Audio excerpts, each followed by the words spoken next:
My husband gave me a $15,000 wedding dress as a gift, but on our wedding day, his jealous mother secretly set it on fire. I was so shocked I fell to the ground.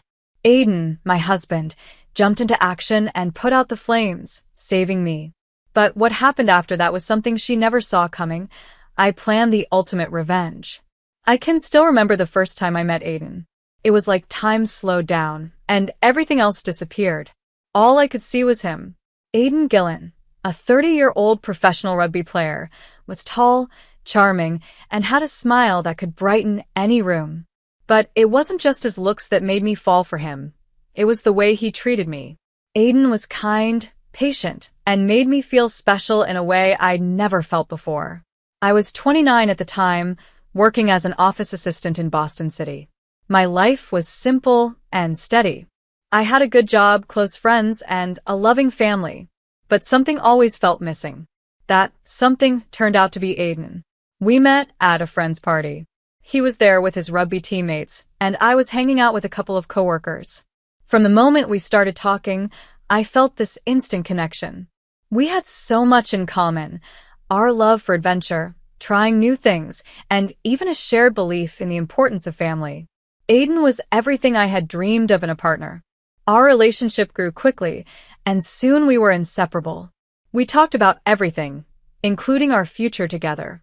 I had never been in a relationship where I felt so loved and appreciated. Aiden made me feel like I was the most important person in the world. Before long, we started talking about marriage. It felt like a dream coming true, and I couldn't wait for our wedding day. Aiden was everything I had ever wanted, and I thought nothing could ruin our happiness. But every relationship has its challenges, and ours came in the form of Miriam, his mother. Aiden had mentioned her a few times before. He spoke respectfully, but there was always a hint of tension when he talked about her. I didn't think much of it, at least not until I met her. I met her in person for the first time, Miriam Gillen. She was a woman in her early 60s with a commanding presence. She had sharp features, perfectly styled hair, and a cold demeanor that made me uneasy. The moment I saw her, I felt a strange chill. She wasn't outright rude, but there was something about her that felt distant, almost judgmental. She didn't make me feel welcome, and it bothered me. "I'm glad you could finally meet my mother, Taylor," Aiden said, trying to break the awkward silence during our lunch together. But Miriam barely looked at me when she replied, "Nice to meet you." Her tone was flat, and her eyes didn't stay on me for more than a few seconds. The air felt heavy with discomfort, but Aiden kept reassuring me, "Don't worry about her. She's just a little protective." I wanted to believe him, but I couldn't shake the feeling that something was off with her. A few weeks after that tense meeting, Aiden surprised me with an incredible gift, a wedding dress. Not just any dress, though. It was worth $15,000, a luxurious gown that sparkled and shimmered with every movement. When he gave it to me, I felt overwhelmed with joy. It wasn't just the price that made me happy, it was the thought behind it. Aiden knew how much I dreamed of wearing the perfect dress on my wedding day, and he made that dream come true. The moment I saw the dress, I gasped in disbelief. "Oh my gosh, Aiden, this is amazing." My hands trembled as I ran them over the delicate fabric. "I can't believe you did this for me." He smiled warmly and said, "You deserve it, Taylor. I want everything about our wedding to be perfect for you." But I had no idea that this dress would become more than just a symbol of love. It would bring out something darker.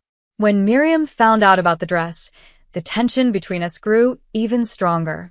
I expected her to be happy for us, but instead, her face went cold as stone when she heard how much Aiden had spent on it. "That dress is too much, Aiden," she said tightly, her voice filled with restraint. "You don't need to spoil her with such extravagant things." "Spoil me?" Her words left me stunned. I never thought of the dress as being about spoiling me. For me, it was about feeling special and loved. But Miriam didn't see it that way. Aiden, however, stood firm. "I don't care, Mom. Taylor deserves this. She's my fiancée, and I love her. This is my choice, and I'm standing by it." The more Miriam disapproved, the colder things felt between us. I didn't want to cause any problems, but the tension between us was impossible to ignore. I couldn't help but wonder, why was she so upset about a dress meant to bring me joy? Then came the wedding day. I walked into the venue wearing my $15,000 dress, and all eyes were on me. Guests admired how beautiful I looked, and I felt proud. With Aiden by my side, I was ready to start our new life together. As people came up to congratulate me, I happily shared the story behind the dress. Aiden gave me this beautiful dress, I said, smiling brightly. The compliments poured in, and I truly felt like the luckiest woman in the world. But then, just as everything felt perfect, Miriam approached me. Her expression was hard to read. She gave me a tight hug and whispered in my ear, "Your time is over now." I froze, unsure of what she meant, but there was no time to think. Suddenly, I felt warmth on my back. Before I could react, I realized my dress was on fire. Screams filled the room, and I spun around in panic. Miriam stood nearby, holding a cigarette lighter, her face calm but with a cold smile. My heart raced as I tried to process what was happening. I looked around desperately for Aiden. He was across the room with some friends, but when he saw the flames, his eyes widened in horror. He pushed through the crowd and ran toward me. The fire spread quickly, burning the outer layers of the dress. Aiden reached me just in time and worked to put out the flames, using his jacket to smother them. The heat had seared through the fabric, leaving me with minor burns on my arms. My dress was ruined, but I was alive. "I'm fine, Aiden." "Really?" I said, trying to reassure him, though inside, I was shaken to my core. I was in shock. What had just happened? How could Miriam do something so awful? The rest of the wedding felt like a blur. I changed into a simple dress, but the sense of betrayal stayed with me. Something was very wrong, but I didn't fully understand it yet. That night, when Aiden and I got home, I overheard him talking to his mother. Miriam was furious, and her words sent chills through me. She wasn't upset about the dress catching fire. No, she was angry that Aiden had put the fire out. I didn't want to see that expensive dress on her. Miriam shouted, "Why did you even buy her something so extravagant?"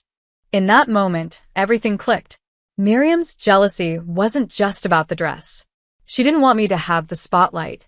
She didn't want Aiden to love me more than her.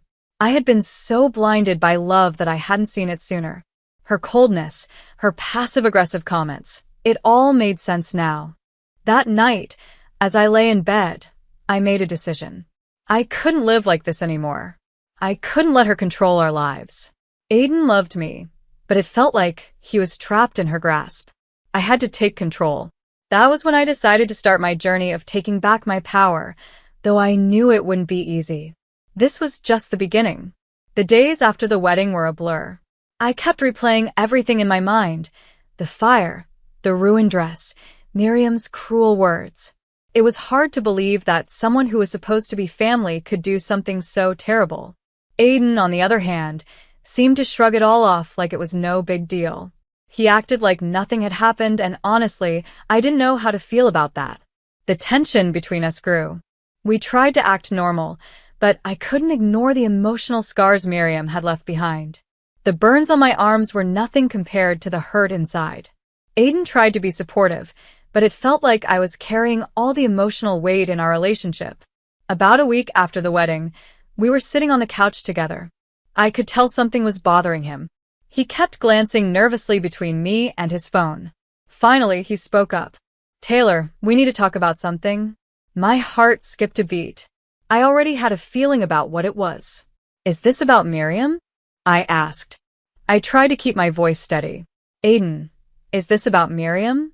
He looked down at his hands, avoiding my eyes.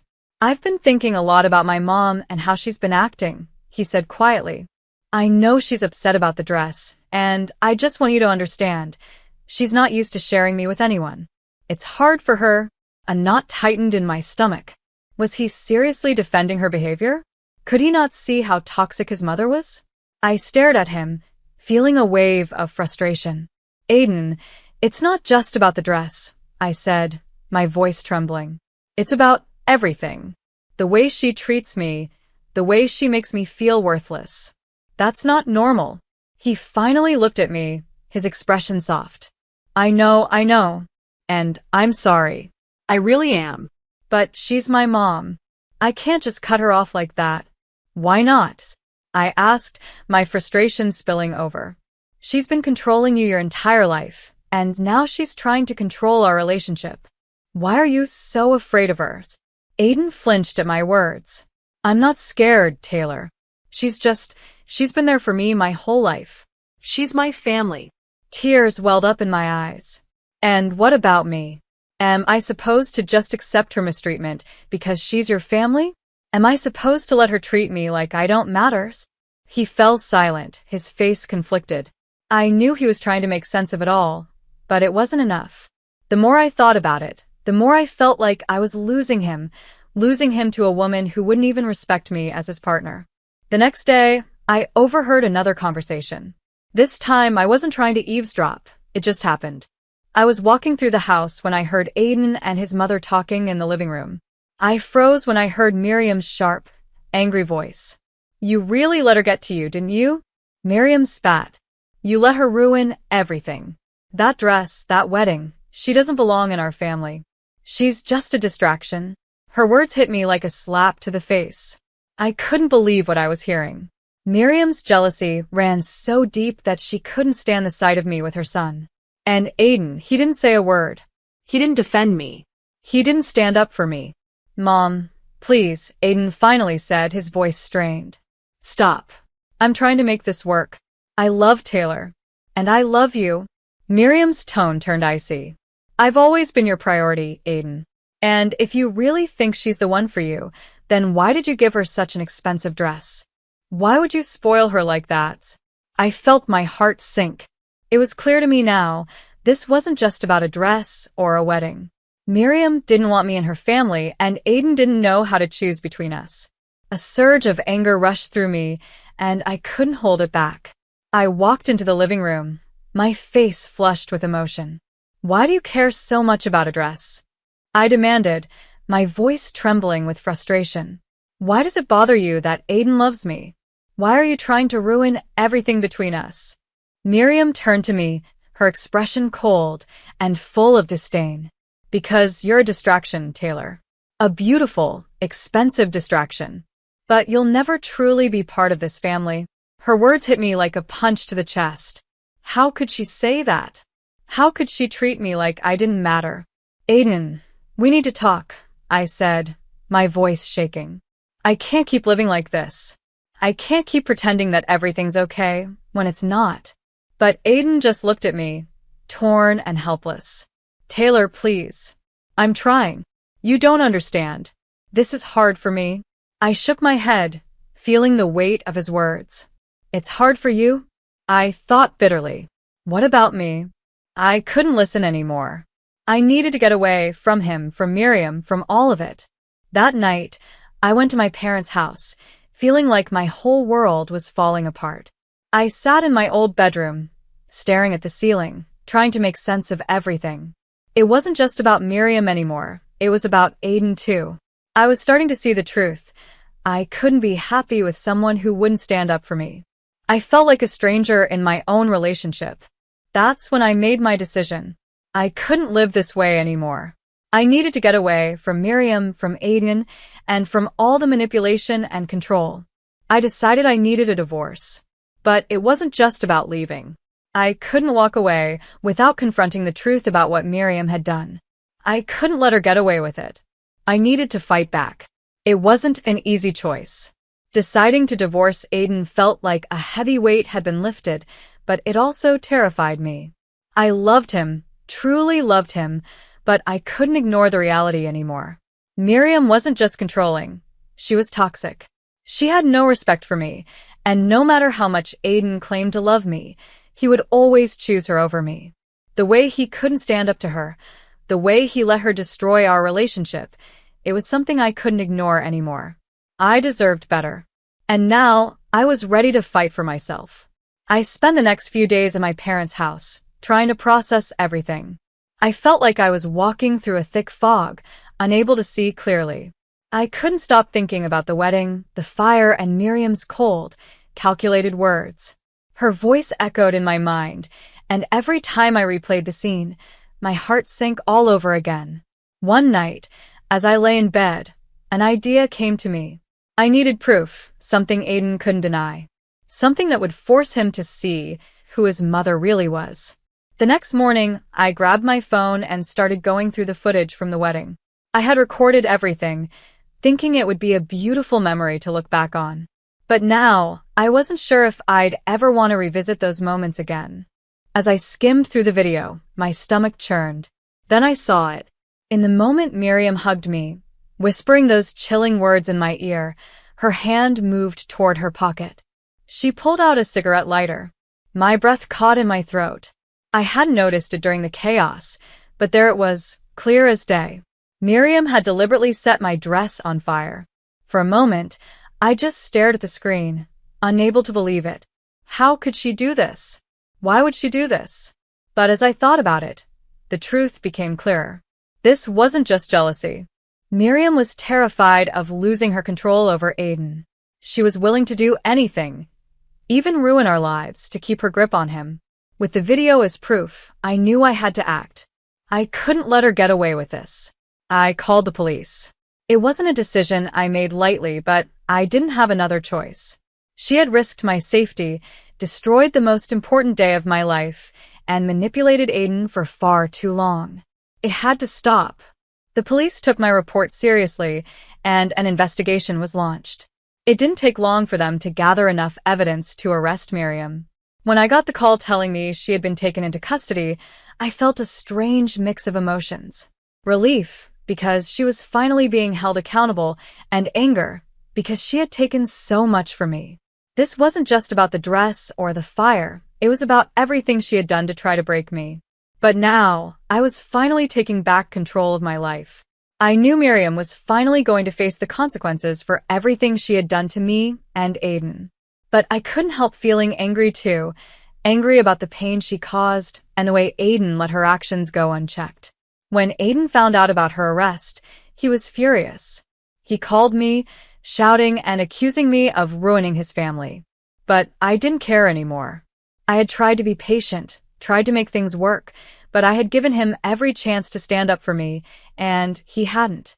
In my eyes, he was just as responsible as Miriam. "I can't believe you'd do this to me," Aiden yelled, his voice trembling with rage. "She's my mother, Taylor. She's the only family I have left." "Well, I was your family too," I said, my voice steady but firm. "But I wasn't enough for you, was I? You chose her over me, and you always will." There was silence on the other end of the line. I could hear his heavy breathing, filled with frustration and disbelief. Finally, he spoke again, his voice quieter this time. I don't know what to say." "You don't have to say anything," I replied calmly. "I'm done, Aiden. I can't live like this anymore." And with that, I hung up. I knew it was over. My marriage was over. But instead of feeling broken, I felt free. Free from Miriam, free from Aiden, and free from all the manipulation and control that had held me down for so long. The police eventually charged Miriam with multiple offenses, including endangering my safety. She was sentenced to a long prison term. When I heard the news, I felt a strange sense of justice. I had taken a stand, fought back, and won. But the real victory wasn't her punishment. It was reclaiming my life. I promised myself that I would never let anyone, not even family, control my happiness again. After everything that had happened, I finally felt like I could breathe again. The chaos, the heartbreak, the fire, it was all behind me. For the first time in months, a sense of peace settled over me. But I knew that the hardest part was still ahead, moving on. Rebuilding my life started slowly. I spent the first few weeks focusing on myself, something I hadn't done in years. My life had always revolved around others, Aiden, his family, and trying to keep everyone happy. But now it was about me. I began reconnecting with old friends I hadn't seen in ages. I spent more time with my own family, the people who truly loved and supported me. For the first time in a long while, I found joy in simply being alone. Piece by piece, I started to rebuild, and with each step, I felt a little stronger. I truly felt strong when I looked at who I had become. I had been through so much, yet here I was, standing tall. I had fought for myself, and won. It was a power I had never felt before. I thought my story was over, but then something unexpected happened. A few months had passed since Miriam's arrest. Aiden and I hadn't spoken since that last phone call. I thought he might be angry or try to contact me, but he didn't. Then one afternoon, I got a call from a number I didn't recognize. My heart skipped a beat when I realized it was Aiden. I hesitated before answering, unsure if I was ready for this conversation. "Taylor," he said softly. His voice sounded tired. "I've been thinking about everything, and I know you probably won't forgive me, but I need to apologize. I didn't see it back then, but I see it now. I was blind to what my mom was doing. I should have stood up for you. I'm sorry." I didn't know how to respond. My heart felt torn. Part of me wanted to yell at him for everything he had put me through, but another part of me just wanted closure. "I don't know if I can forgive you, Aiden," I said, my voice steady but full of emotion. "You had so many chances, and you chose your mom over me every single time. I'm not going to let that happen again. I've moved on." There was a long pause. I could hear him breathing on the other end, like he was trying to find the right words. "I understand," he said quietly. "I just want you to know that I've changed. I see now how wrong I was. I'm sorry for everything." I closed my eyes, feeling the weight of his apology. But deep down, I knew it wasn't enough. He had failed me when I needed him most, and now I was stronger because of it. "Goodbye, Aiden," I said firmly, my voice calm and sure. "Take care of yourself." And just like that, it was over. The final chapter of that part of my life was closed. I had freed myself from the man I once thought I would spend my life with, from the family that never accepted me, and from a life that had been holding me back. Life wasn't perfect, but it was mine, and that was enough. I wasn't going to let anyone control my life again. Not Miriam, not anyone. For all her manipulation, she never understood the strength of a woman who was ready to fight for herself. As time went on, I focused on my own happiness. I poured my energy into my career, into finding peace within myself, and into doing the things that truly brought me joy. I had learned how important it was to stand up for myself, to never let someone else's jealousy or control define who I was. Then, about a year later, I got news that changed everything. I was pregnant.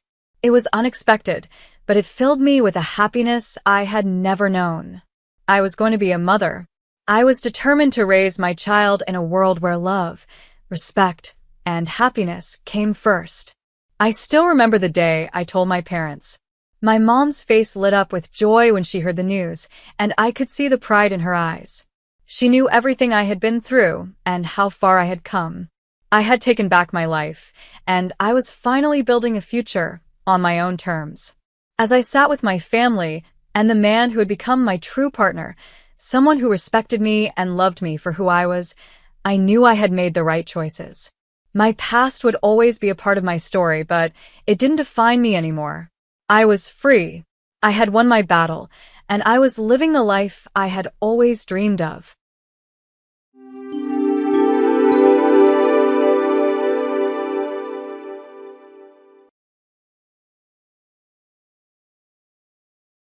"I'll be happy enough for both of us," said my sister, who stole John from me.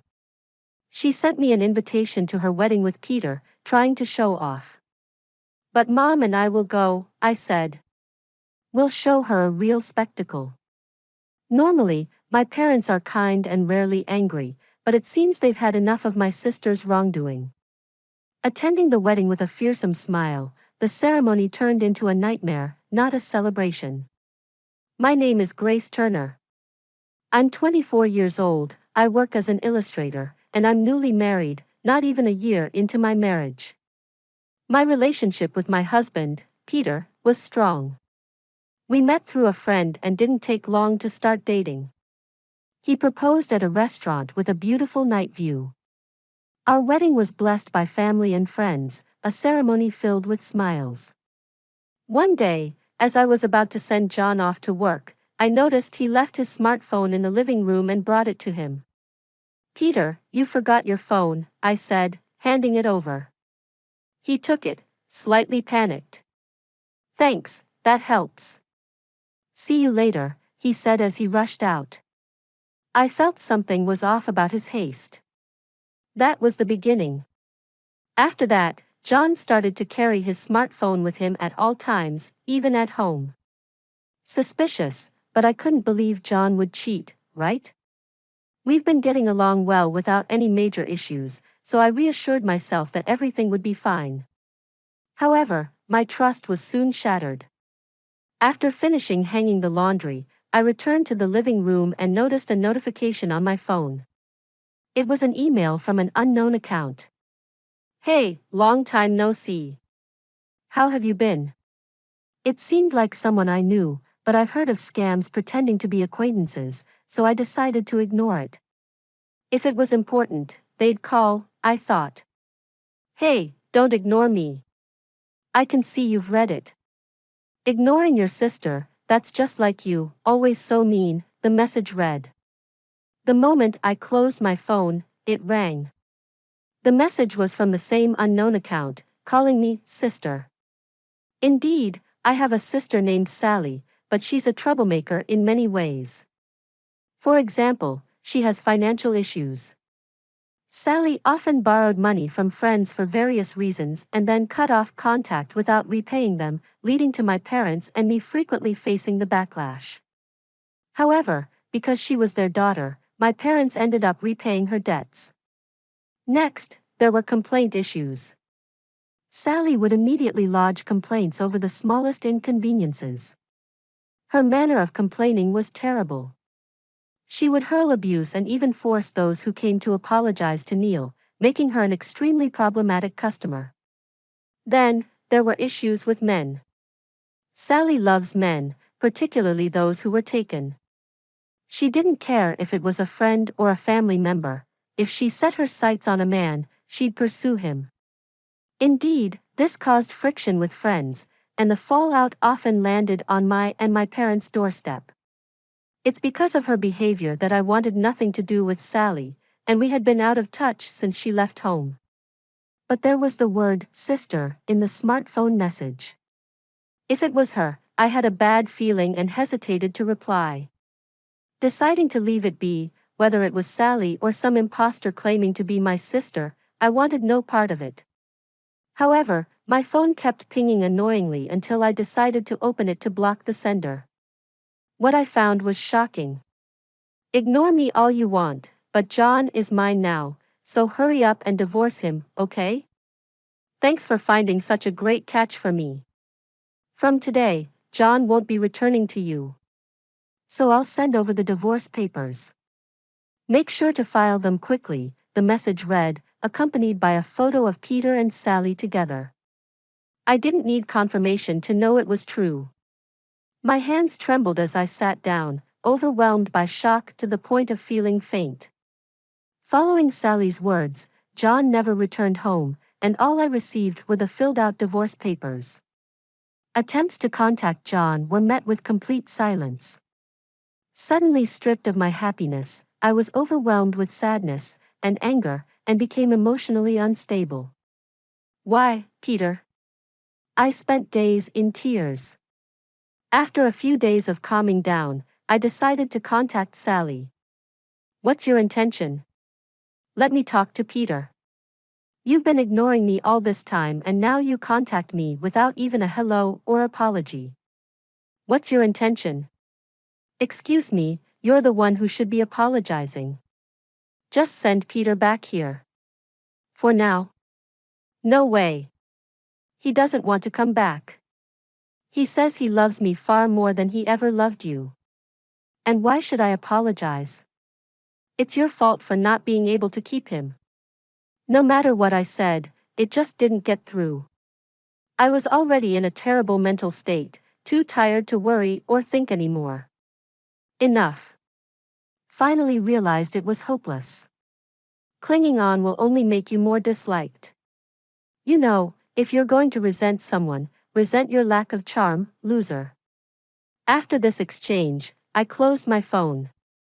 I was done dealing with Sally and had lost all affection for John, who had chosen her. Before I knew it, I had signed the divorce papers, and just like that, my once happy marriage came to an end. My life became a mess after that. Perhaps due to the severe mental damage, I struggled to eat, feeling more exhausted than usual. I looked so haggard that my coworkers were worried. And though I tried to assure them with a smile, it seemed my body and mind were reaching their limits. Eventually, I collapsed at work, waking up in the emergency room. I found my parents and a close coworker by my side. "Hannah, can you recognize me? Hannah?" Hearing their voices brought me back to full consciousness. Looking around, I realized I was in a hospital. Recalling my last memory, oh, I collapsed, didn't I? My dad let out a sigh of relief. We were shocked when the hospital called. "Aren't you overworking yourself?" he suggested. But I knew the real reason. It was the stress from John and Sally. Maybe, I muttered, and my mom quickly pressed the nurse call button to summon a doctor. After being examined, they decided to keep me in the hospital for observation. "Are you eating properly? Getting enough rest?" My dad bombarded me with questions, worried. While I assured him I was okay, my mom asked him to buy some drinks and anything I might be able to eat. He agreed and left the room. "Hey, Hannah, something's up, isn't it?" I thought so too. "You've looked worn out lately, and this has never happened before."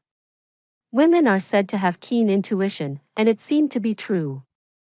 I sighed and told them both about everything that had happened. I found myself crying in the middle of explaining, realizing I had reached my limit without even knowing it. I thought I was okay with it all, but turns out I don't understand myself. As I forced a laugh, my mom squeezed my hand tightly. "I had no idea all this was happening. Why didn't you tell us sooner? It's the first I've heard about the divorce." "Sorry to say this in front of you, Mom, but is Sally out of her mind?" I can't believe it. Both of them showed their anger towards Sally, and I could feel they were genuinely worried about me. I didn't want to worry anyone, nor did I want to make a big deal out of it. I thought it was something I could overcome on my own. I didn't want to trouble or worry anyone around me. I felt embarrassed about the situation, and part of me believed what Sally had said might be true. Maybe it's my lack of appeal that caused all this. That's nonsense. What are you talking about? Anyone can see that Sally and your ex are the unbelievable ones.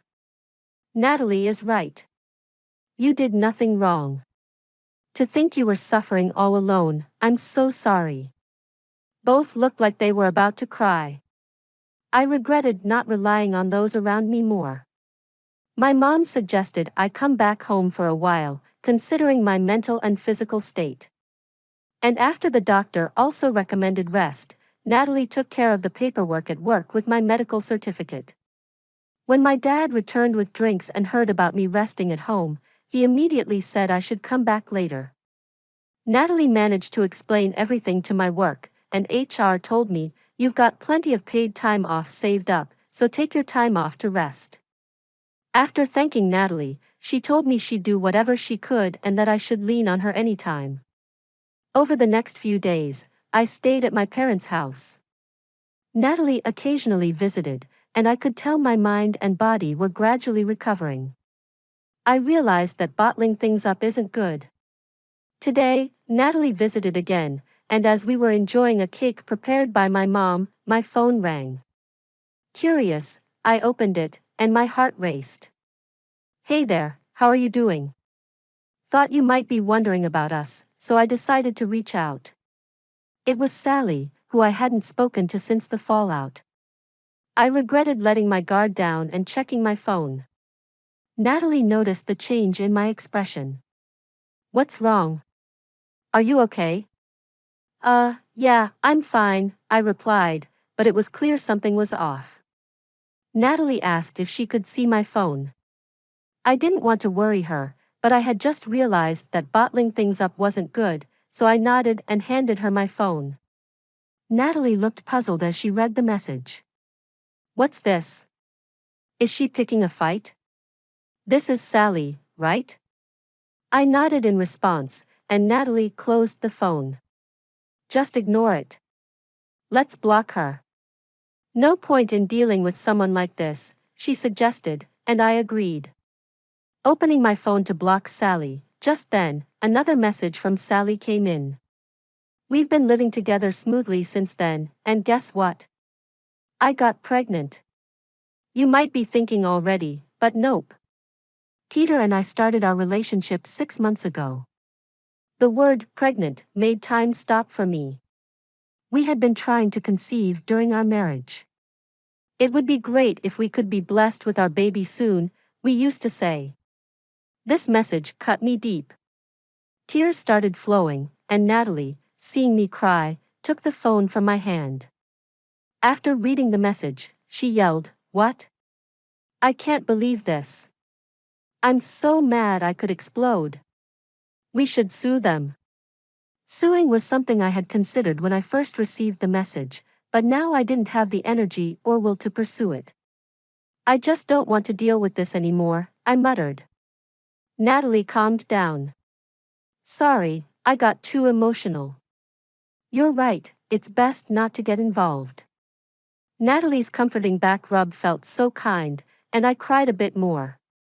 Then my mom came into the living room, having seen what happened. Hey, Hannah, I haven't told your dad about this yet. I understood what that meant, knowing this would infuriate my dad. But I think it's time we told him. My mom's solemn words struck me deeply. I took a moment to think. I also believe it's time to talk about it. This is just too much, I concluded. Natalie's words convinced me too, so I decided to let my mom talk to him. My mom said she would talk about it, so I decided to leave it to her. After Natalie went home and it got dark, my dad returned from work. Wow, smells good in here today too. What's for dinner, Dad? Welcome home. I'm back. According to Mom, Dad has been in a better mood since I came back home. Dad's usually not one to be in a bad mood, but he seems happy every day. And Mom told me how glad she was that I came back. Those words made me genuinely happy, and grateful to have a place where I feel at peace. However, today, Mom had a serious look on her face as she started a conversation with Dad. Welcome home, Dad. I'd usually love to chat about the usual fun stuff, but there's something important we need to discuss. Seeing Mom's expression, Dad seemed to understand and turned serious too. Then, looking at me, he said, "It's about you, isn't it? Let's hear it." Dad's face was kind, and just looking at him almost made me cry. After explaining everything to Dad, his expression was calm but carried an air of anger, almost frightening. I see, Hannah. For now, don't block her yet, huh? You don't have to read the messages, but wait on blocking her, Dad advised, and I nodded, understanding. He must have his reasons. Mom tends to accept Dad's opinions in situations like this. For now, Hannah, don't block Sally. And if she contacts you, just don't read it. It might be good to let Natalie know too. Understood. Thanks for telling us, Hannah. You're okay. You've got your dad and Mom here for you, and Natalie too. Dad and Mom's kind words and smiles made me so happy. I ended up crying with relief. Seeing this, both my parents laughed. My heart felt incredibly warm. That night, I told Natalie, and she said, "It's great you have such supportive parents. And you've got me too." I looked up at the night sky, truly feeling it. After further discussions, I decided to move back home.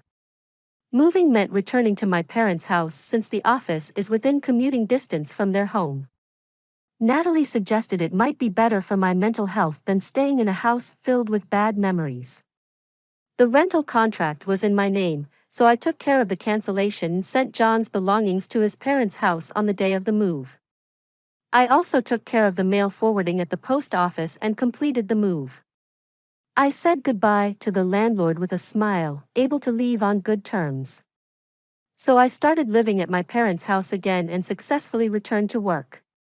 My colleagues were very worried, but I could now answer them with a genuine smile, saying, "I'm okay." My boss also told me not to overdo it, making me realize once again what a great workplace I have. A few months later, I was home. As I got home, my mom greeted me with a serious face. "Welcome back, Hannah. There's something we need to talk about. Come to the living room as soon as you've changed." Oh, okay, understood. I predicted something was up from my mom's serious expression. I changed into my casual clothes and went to the living room, where my parents were sitting with a puzzled look over a letter. I hesitantly took a seat in front of them and saw the letter placed before me. "An invitation," I muttered. And Dad said, "Yes." It appeared to be a wedding invitation, but what could be the problem with it? "Can I see it?" "Yes, you can." I took the invitation in my hand. The senders were unbelievably Sally and Peter. "What?" My voice escaped me in shock. "You filed a forwarding address because you moved, right? This was sent to your house." "That's right." "No wonder." Both their faces looked grim. However, surprisingly, I felt calm. If this had happened before, I would have been shocked, but now I just felt disdain. "Are you okay?" my mom asked, concerned. Dad was also looking at me. Somehow, I'm much better than I thought I'd be. Seeing this, I can only feel disdain, though I do wonder how far they want to demean me, right? Even if she's my daughter, this is beyond what I can tolerate. I'm glad Hannah isn't as shocked as we feared, but still, this is going too far. I could see flames behind my parents. I'm grateful for my dad and mom, who are angry for my sake. It's addressed to me. I don't have to go, right? I asked, and my parents looked me straight in the eye. "Mom and I will go." "What?" "We'll show them what hell looks like." "What?" Seeing my usually gentle parents this angry was a first for me, and it made me uneasy. "But this is addressed to me." "Well, we are the parents of the bride. It would be rude not to attend, right?" "Exactly. Our daughter's wedding. Looking forward to it." Yes?" My parents exchanged smiles. I could only give a wry smile when I told Natalie about it. She didn't seem surprised at all. "Aren't your parents right? If you're related to the bride and groom, you have to attend." "But wow, a wedding, huh?" "Itchem." I could tell she was smirking, even over the phone. Everyone around me is strong, but they're also scary when angered. "On the day of the wedding, are you going?" "Are you sure?" Watching my parents prepare to attend the wedding, I asked anxiously. "Why worry? There's nothing to be concerned about," my mom said with a smile, but her eyes weren't smiling, which made me nervous. Dad had a similar reaction, dismissing my worries as they continued their preparations. "I hope it's okay," I mumbled, ignoring my concerns. The sound of a car arriving could be heard. I went to check if they had called a taxi, only to find a familiar car parked outside, and who should get out but Natalie. "Natalie? What are you doing here?" I blurted out as I opened the door, seeing her dressed in a party dress, looking glamorous. "Good morning. Are your dad and mom ready?" No answer to my question. "What? I'm attending the wedding too." "What?" I was shocked by Natalie's statement. When my parents came out of the house when I asked them what was going on, it turned out that one of Peter's relatives was a friend of Natalie's, and after learning about the situation, she was invited to attend as his relative's girlfriend. My parents didn't object, instead, they seemed enthusiastic about going together. As I wondered what they were thinking, Natalie said, I can't just stay quiet after what happened to Hannah. You understand, right? Though I was anxious, I agreed. Then my parents and Natalie left for the venue in the same car. I felt maybe I should go too, but Natalie seemed to read my mind and said, "If you want to see, I can show you through a video call." I decided to stay home and rely on them. Curiosity got the better of me, so I contacted Natalie for a video call. Upon arriving at the venue, my parents and Natalie went to the reception. Natalie was listed thanks to Peter's relatives' arrangement, but my parents weren't on the guest list since they weren't invited. The receptionist went to confirm their names, and then Sally appeared. Sally was surprised to see my parents and couldn't hide her confusion. "Why are you here?" "Why? We're the parents. It's natural for us to come." "There was some mistake, and we didn't receive an invitation," my parents said, which made Sally force a smile. The invitation was meant for Hannah." "Yes, we were surprised when Hannah told us. We had no idea about the wedding since Hannah couldn't make it today because of work. We came instead. Sending an invitation to Hannah is fine, but you should have sent one to us too. It wouldn't look good without the bride's parents, right?" My dad mentioned the lack of an invitation twice. Although I couldn't see my parents' expressions through the video call Natalie was sharing, I could imagine. "Right, yes, I am your daughter after all. Of course, you'd be happy." Sally seemed to genuinely believe my parents came for her sake. I thought she was delusional. Then John appeared. He turned pale at the sight of my parents. "Relax, Peter. They came to celebrate with us. They must love me, especially since Hannah is like that," Sally reassured Peter, who seemed relieved and greeted my parents with a smile. John's parents also joined in, and the atmosphere became friendly and warm. Seeing my former in-laws chatting happily, a memory of being fondly cared for by them stings a bit. I wondered if they were only nice to me because I was their son's wife, which was a bit shocking. Maybe it was indeed the right decision not to go. I murmured. Then the scene shifted to the ceremony and then to the reception. At the reception, Sally and Peter made a happy entrance. Natalie occasionally asked me if I was okay, but I was surprisingly fine watching the two of them. "I'm okay." More than anything, I was worried about my phone's battery, but she reassured me she had a portable charger well prepared. Indeed, when it came time to read the letter of gratitude to the parents, Sally started panicking because she hadn't expected her parents to come. Seeing this, my parents asked the MC for the microphone. Today, we weren't supposed to come, so, understandably, Sally wasn't prepared. "As a surprise from us, we'd like to convey a message to our daughter, Sally." The venue erupted in applause. Sally, seemingly relieved by the save, smirked and clapped. "Dad, I'm so happy." Her exaggerated gratitude was irritating. I continued watching, feeling uncomfortable. My dad then started something unbelievable with a smile. "Our surprise from us to you is this," he announced, and suddenly the doors of the reception hall opened, revealing several men standing there. They all were looking outraged. I watched the scene, wondering what was going to happen. Sally turned pale at the sight of them. Our Sally is so charming that she has received affection from many men. The kind Sally has responded to all these feelings, making her our pride and joy. And today, these gentlemen wanted to give us a prize, so we brought them here.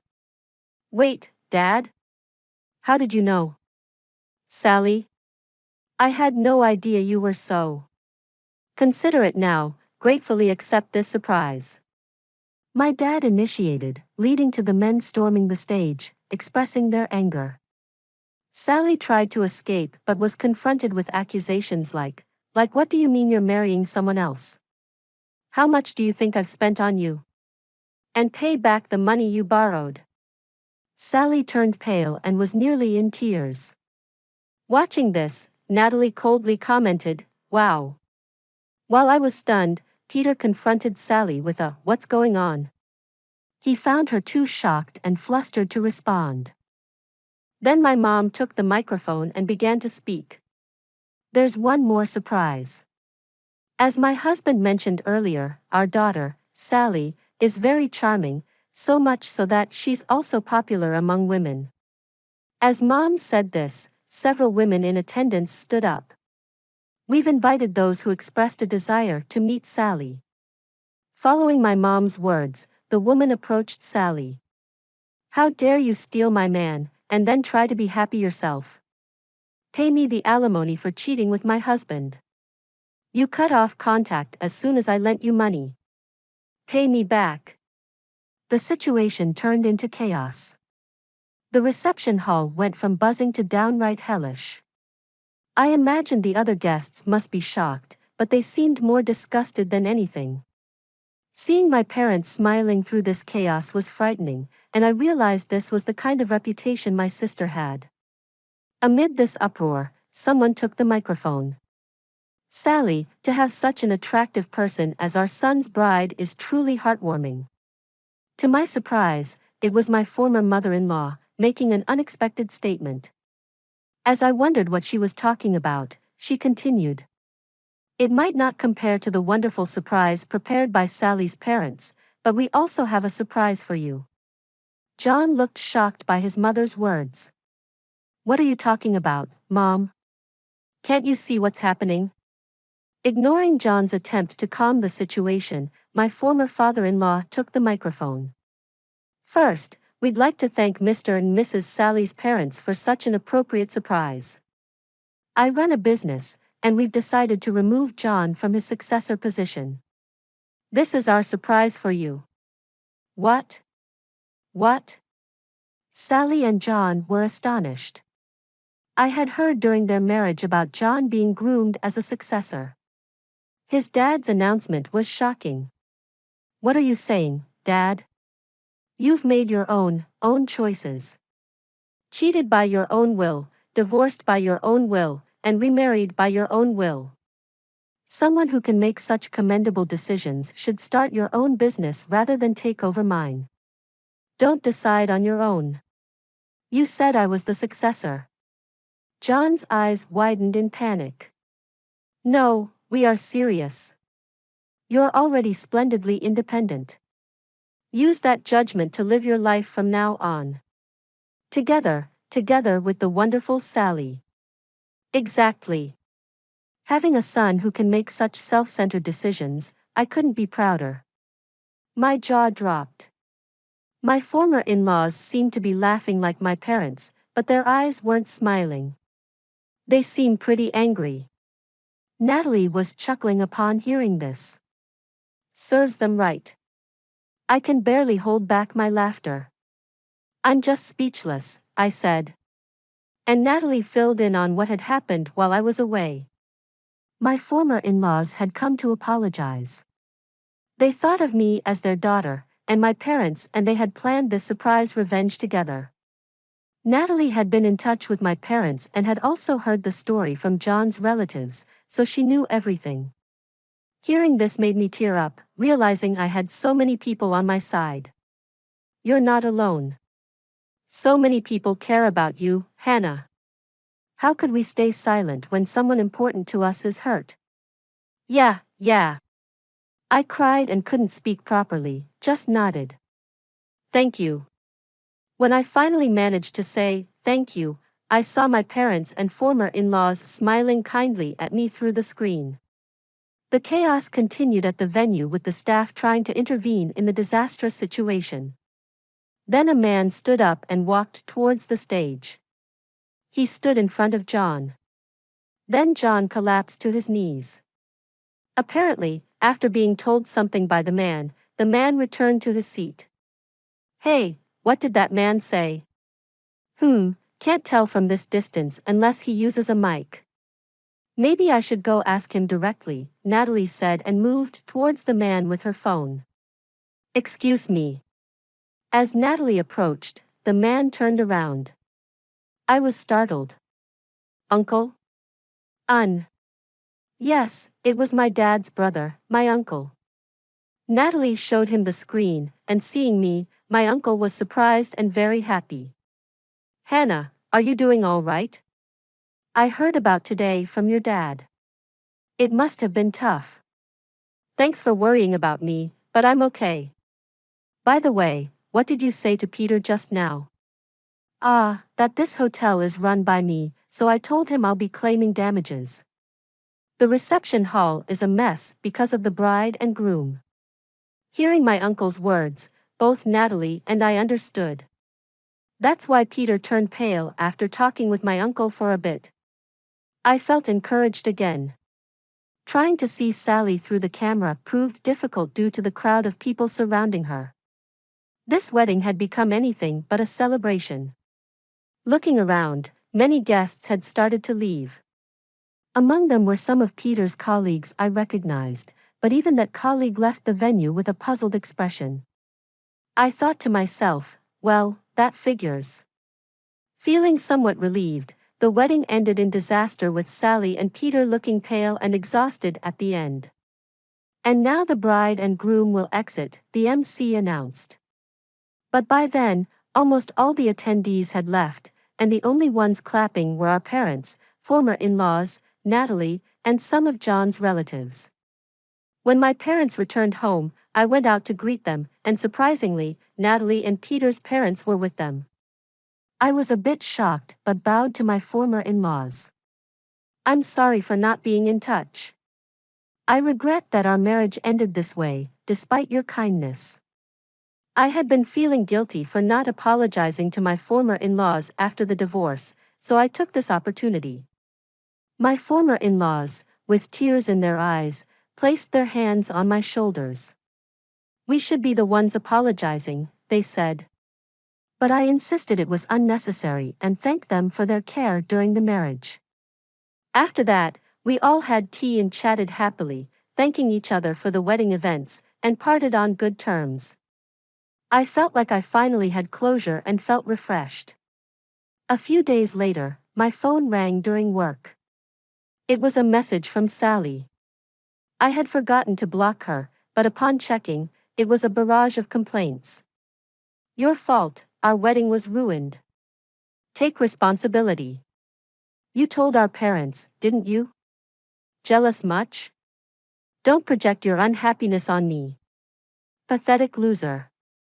I pondered for a moment, then asked Natalie, who was at the next desk, can I still claim alimony for the affair? Easy. She's been sending enough evidence herself, right? Feeling completely over it, I decided to hire a lawyer to claim alimony. I saved all the exchanges and images sent by Sally and replied to her. Thanks for all the evidence of the affair. A lawyer will be in touch, so please stop contacting me directly. A lawyer? What are you thinking? Stop it. Sally started deleting the messages and images she had sent. After telling Sally that all evidence was saved, she visibly panicked and started apologizing. Sorry, it was all lies. I'll give John back since he's no longer going to be the CEO, and I won't say anything terrible anymore. Please spare me the alimony. I already have debts as it is. That's none of my concern. I don't want John, and well, do whatever you like. It might have been good that you took him. I don't need a man who cheats, and in the end, you protected me. Thanks, sis. I sent that and cut off contact after blocking Sally. She tried to reach out from different accounts, but I blocked those too. I consulted with the lawyer I was referred to and submitted the evidence. They were quick to act on it. Next, I started receiving messages from Peter. Perhaps things weren't going well with Sally. He sent me creepy messages like Romeo, which I ignored and also blocked. My parents handled it when he tried to contact the house, wanting to talk to me. Frightened by my parents, he hasn't contacted me since. Later, the lawyer informed me that John and Sally had agreed to pay the alimony. They tried to fight it with Sally's usual complaint tactics, but that doesn't work on a lawyer. Realizing they had no chance, they accepted defeat dejectedly. John, initially resistant, turned pale and gave in after learning Sally had sent me plenty of evidence. Despite the bitter feelings from being tormented by such childish individuals, I'm now only grateful for the many people who protected me. Sally and Peter eventually divorced. Sally, having no one to rely on, contacted our house once, but my parents made an estrangement declaration. It said that she hung up the phone while crying.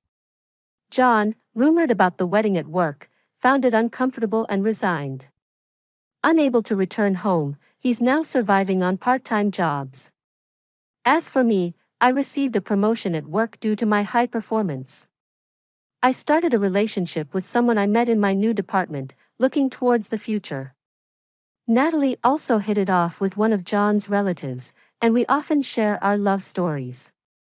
Next month, as a celebration, my parents, Natalie, and even my former in-laws are planning a hot springs trip together.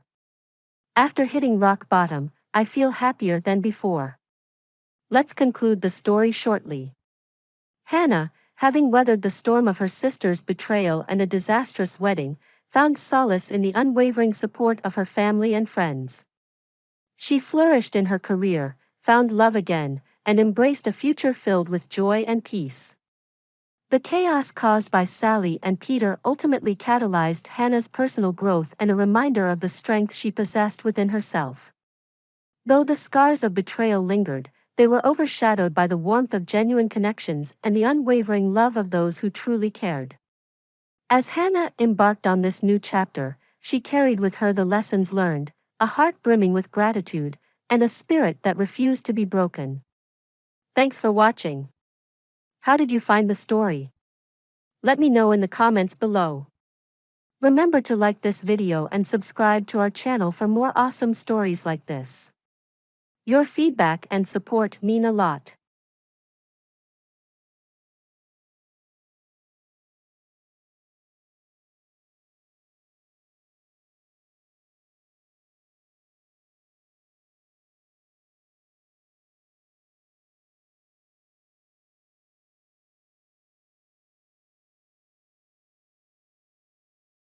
I was taken aback by the unexpected news that Thomas, my friend, sold the house I inherited from my dad for $450,000.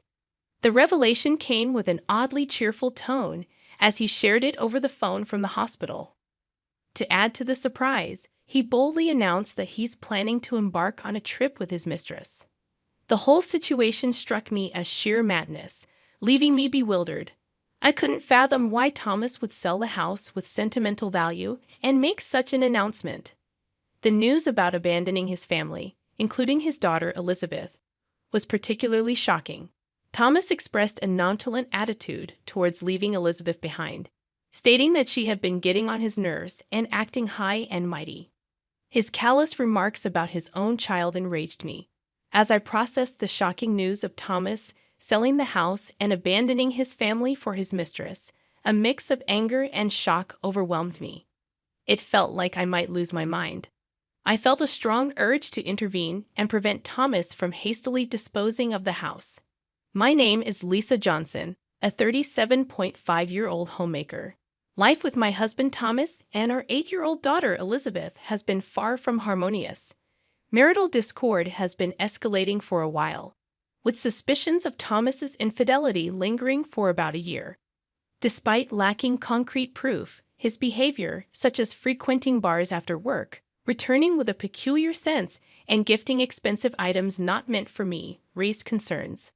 I've been too afraid to confront him about his potential affair, unable to take any decisive action. Reflecting on our relationship, I recall the Thomas I fell in love with a decade ago. His kindness and sincerity initially drew me in, and our marriage seemed blissful. However, things took a turn for the worse around the time our daughter Elizabeth turned 1. Parenting became more challenging, and as a full-time homemaker, I sought Thomas's assistance with tasks like baths and meals. Yet his behavior and frequent outings began to change, leaving me bewildered about how our once happy marriage ended up in this tumultuous state. In the beginning, Thomas, perhaps aware of his role as a father, initially assisted with childcare as I requested. However, as it became a daily routine, he gradually developed resentment and stopped actively participating in parenting. He started expressing sentiments like, "This is your job as a stay-at-home mom. You should handle parenting on your own. What does a tired man like me have to help out after work?" Thomas's complaints were intense, leaving me and Elizabeth alone in the living room while he retreated to the bedroom. Dealing with Elizabeth's tantrums and struggling through the evening routine alone, Thomas's harsh words lingered painfully. His withdrawal from interacting with Elizabeth became more pronounced, even on his days off. When Elizabeth asked him to play, he responded dismissively, saying, "Playing is your mom's job. I'm busy." Thomas didn't consider Elizabeth's feelings, scolding her if she cried and blaming my parenting skills. To shield Elizabeth from his verbal abuse, we often retreated to our room and played together, just the two of us. There were times when I yearned for personal hobbies like reading or watching movies. However, living with Elizabeth around the clock left little time for myself, while Thomas indulged in his horse racing hobby. The situation felt unfair, but I couldn't complain as our household relied on Thomas's income. I felt a sense of helplessness and frustration as I found myself unable to change the circumstances that had persisted for 8 long years. Thomas's disinterest in parenting and his abusive language became a distressing pattern, a far cry from the caring and kind Thomas I knew before our marriage. Despite enduring this situation, I knew it was essential to provide for Elizabeth, and Thomas's income was crucial for our survival. One day, while drawing together, Elizabeth complimented my artistic skills and suggested that I pursue drawing as a job. Despite Thomas's contemptuous nature, Elizabeth had grown up to be honest, straightforward, and cheerful, the opposite of my more introverted personality. It was heartening to see her thriving at school, surrounded by friends, and even earning the favor of her teacher. Elizabeth's compliments about my drawings filled me with pride and confidence, reminding me that she paid attention to me and appreciated my efforts. I was grateful for her positivity, which brought joy to our challenging family dynamics. As long as Elizabeth could smile, I felt a sense of resilience in facing the challenges of our life. That quiet realization echoed in my thoughts that night. However, our household situation took a familiar turn when Thomas, in his usual inebriated state, stumbled home and collapsed into the living room. His drinking habits had escalated lately, becoming a source of increasing concern. Sighing, I began the routine of peeling his jacket off his slumped body. In the process, a piece of paper fell from a pocket that typically housed only keys. Upon closer scrutiny, it revealed itself as a receipt from a motel. Unmistakable evidence confirming the suspicions I had only held vaguely until then. In an attempt to conceal the turmoil within me, I quietly stashed the receipt away on a shelf as the night unfolded. I contemplated how to address this revelation with Thomas. The next morning, with Thomas not yet fully sober, he left the house after Elizabeth had gone to school. Engrossed in my regular household tasks, I found it impossible to shake off the lingering thoughts of the previous day's revelation. Having suspected Thomas's infidelity without concrete evidence, the receipt presented a dilemma. It became challenging to ignore the truth and maintain the facade of a masked couple. I felt compelled to confront him, seek an admission, and perhaps an apology within the upcoming week or even days. Lost in contemplation, my smartphone interrupted my thoughts with an unexpected vibration. An unfamiliar number appeared on the screen, triggering a sense of apprehension as I answered the call. The caller identified themselves as someone from General Hospital delivering news about Thomas. He had been rushed to the hospital by ambulance and was undergoing surgery for a kidney disease. The doctor explained that Thomas's kidneys were likely to fail, necessitating a transplant. Overwhelmed by the sudden turn of events, the doctor asked if I was all right. Despite the complex emotions, I found myself agreeing. As the doctor elaborated on the details of the transplant surgery, my mind swirled with confusion. Although Thomas had often mocked me and been unfaithful, I didn't wish for him to lose his life. That night, I held onto the hope for Thomas's recovery. My thoughts centered around his impending transplant surgery. As weeks passed, news about potential kidney transplant candidates within the family emerged. Surprisingly, I turned out to be the best match. The revelation that I was a compatible donor for Thomas, despite the challenges in our relationship, presented an unexpected twist in our story. The situation became more complex with the presence of Thomas's parents, who were still alive. The impending decision about organ donation required careful consideration, blending the threads of our troubled history with the possibility of a renewed connection through the transplant process. Despite my own less than perfect health, I emerged as the most suitable donor for Thomas's kidney transplant due to our matching blood types and the fact that he was an only child. Admittedly, I had reservations about undergoing the surgery, but the prospect of preserving Thomas's life overshadowed any hesitations. Recognizing the irreplaceable value of Thomas's existence, I made the difficult decision to be his kidney donor. When I shared Thomas's medical condition and our upcoming transplant surgery with Elizabeth, she responded with understanding and encouragement, sending me off with her blessing. Elizabeth stayed with my in-laws during my hospitalization, and despite their own health challenges, they were able to care for Elizabeth, who happily stayed with them, sharing a close bond with her grandparents. This arrangement provided me with a sense of relief, knowing that Elizabeth was in good hands. With that reassurance, I faced the kidney transplant surgery a week later. After completing the necessary health checks and signing consent forms, I donated my kidney to Thomas. The surgery, to my surprise, concluded more swiftly than anticipated. I spent approximately a week in the hospital, while Thomas's recovery extended to 10 days. Fortunately, there were no complications, and the recovery process proceeded smoothly. Just before my scheduled discharge, I received an unexpected call that sent a shiver down my spine. Answering the phone, I was met with Thomas's voice, the recipient of my kidney. Expecting words of gratitude for the life-saving donation, I inquired about his well-being after the surgery. However, Thomas' response took an unforeseen turn as he shifted the conversation to our house. In an inappropriately cheerful tone, he disclosed that he had sold our house for $450,000 and intended to embark on a trip with his mistress. The news struck me like a bolt of lightning, and I couldn't comprehend the audacity of his actions. The house, a precious inheritance from my father, was being callously disposed of, and Thomas's brazen declaration of having a mistress added another layer of shock in the midst of my disbelief. I confronted him about Elizabeth's well-being, only to be met with indifference. Thomas callously dismissed any concerns for our daughter, stating that he didn't care and was leaving her behind. The revelation left me enraged and appalled. The thought of him selling the house and abandoning his own daughter was beyond comprehension. Determined to intervene, I realized that I needed to stop Thomas from hastily relinquishing the house. As the call abruptly ended, my mind swirled with turmoil.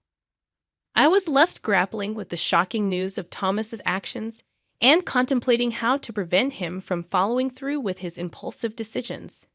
The urgency to protect our home and Elizabeth's well-being became a pressing matter that demanded immediate attention. Trying to comprehend the sudden upheaval caused by Thomas's actions, I found myself unable to believe that he had sold our house, especially while he was in the hospital. The shock of this revelation worsened my condition, leading to an extension of my hospital stay. Feeling helpless and distressed, I spent days on the hospital bed contemplating the next steps. My first instinct was to call Elizabeth. Without the house, we would have nowhere to go.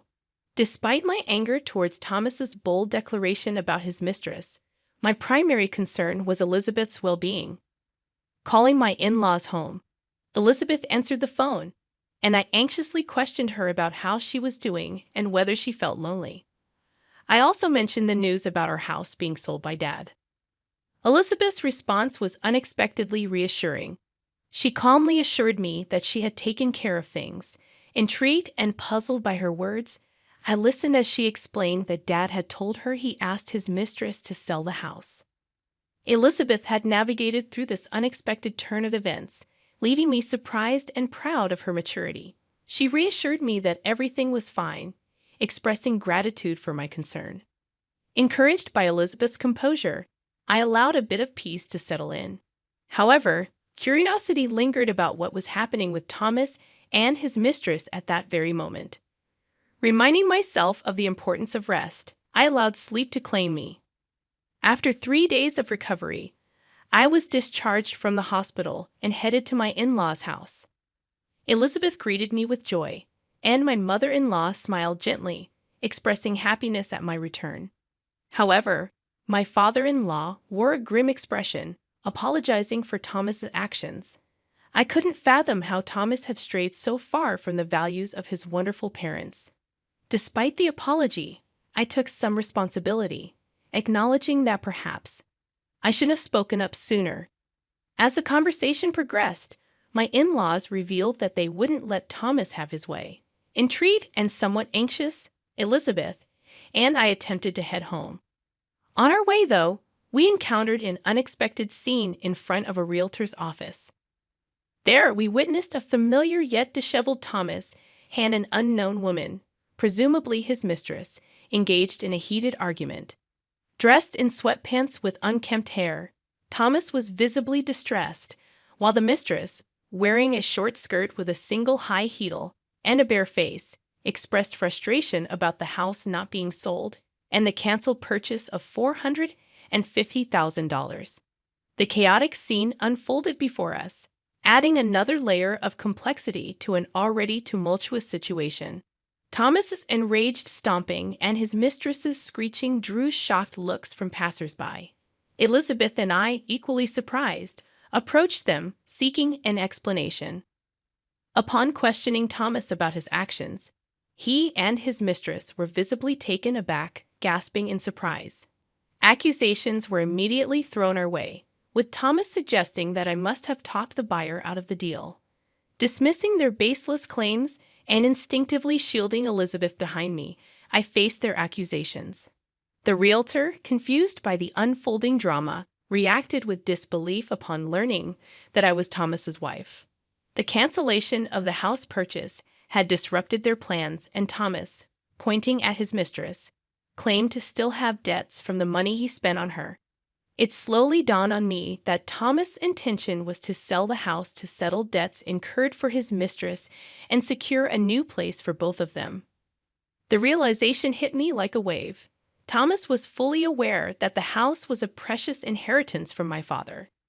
To think he would disregard Elizabeth and me, attempting to seize my most valuable asset, was beyond belief.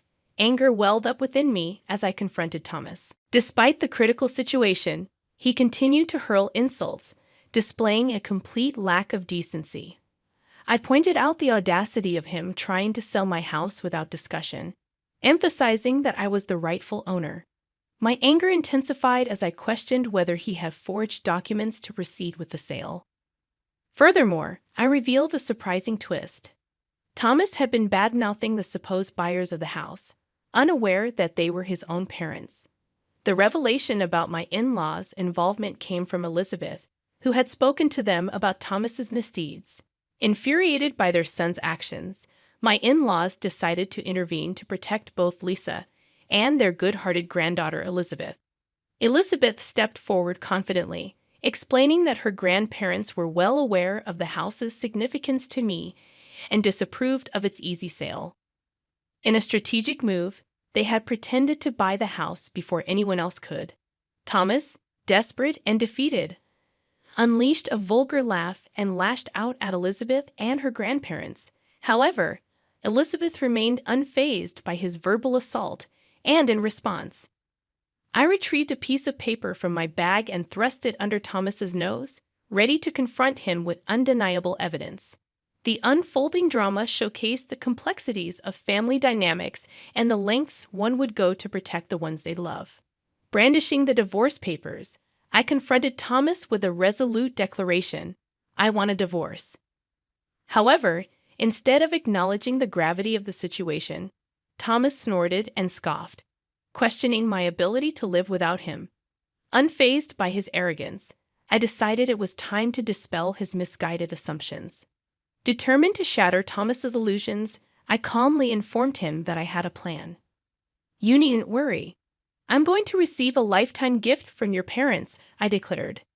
The mention of a lifetime gift left Thomas and his mistress bewildered. I went on to explain that my in-laws, recognizing their declining health, wished to give me a portion of their assets before it was too late.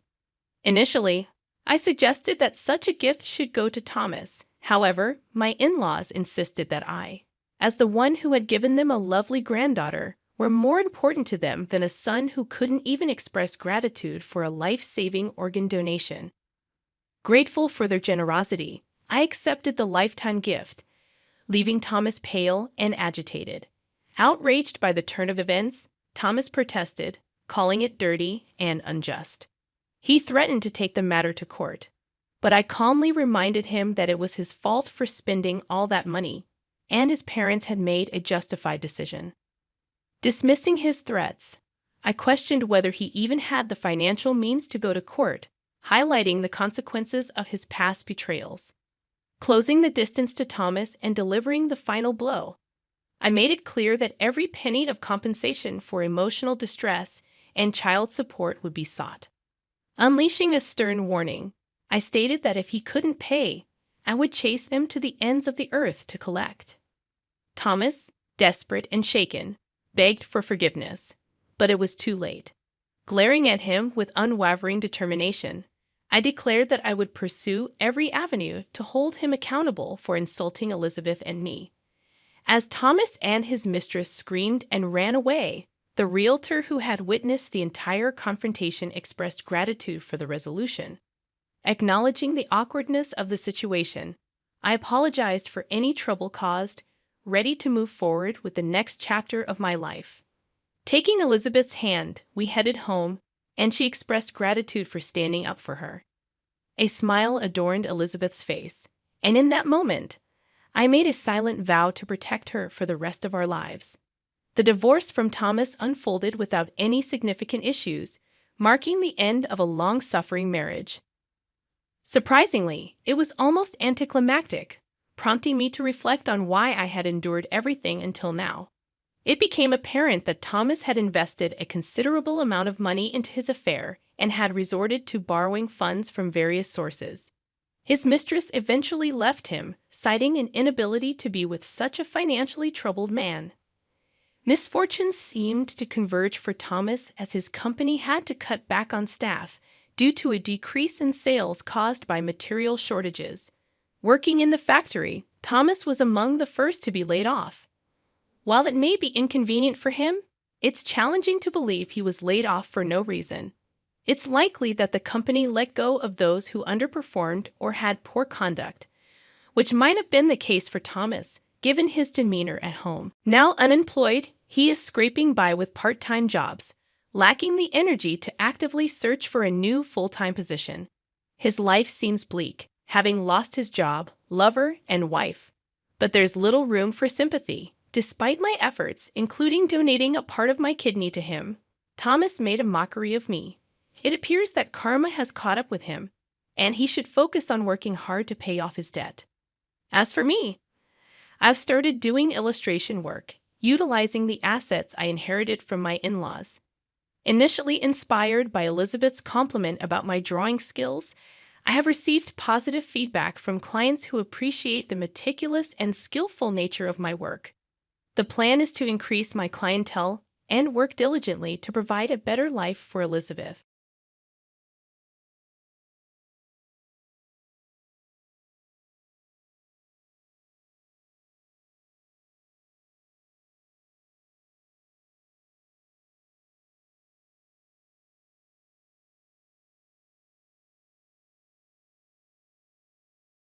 You spent our savings on what? I gasped, feeling the room spin around me. Gareth, how could you? My husband's face paled as he glanced nervously between me and his parents. The dining room suddenly felt suffocating, the fancy china and crystal glasses mocking me with their extravagance. Now, Stacy, Eula, my mother-in-law, interjected with a saccharine smile. I'm sure Gareth was just thinking of family. Isn't that right, dear? I gripped the edge of the table, my knuckles turning white. My name is Stacy, and I just discovered my husband betrayed me in the worst way possible. It's an investment, Gareth mumbled, avoiding my gaze.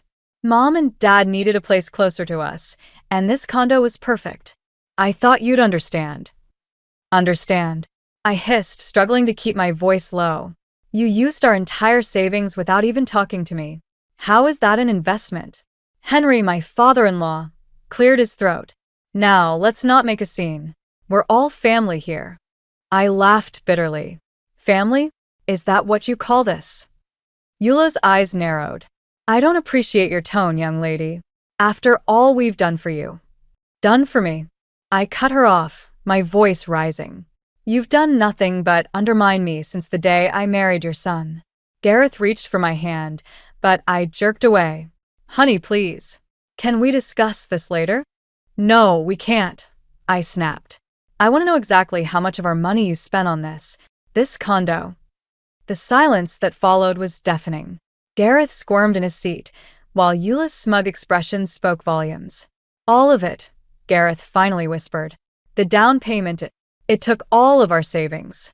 The room tilted dangerously.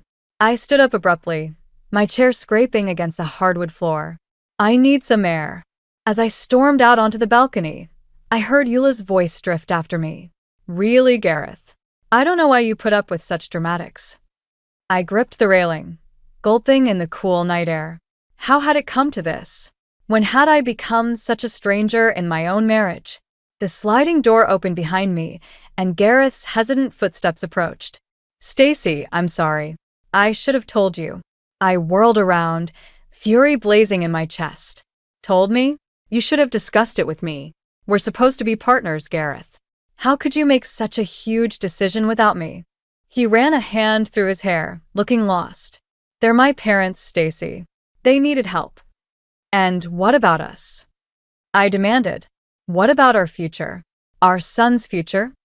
Gareth's eyes widened. Caleb? He's fine. This doesn't affect him. I laughed incredulously. Doesn't affect him? That money was for his college fund, Gareth. For our retirement. For emergencies. We can save again, he said weakly. It's not like we're poor. That's not the point.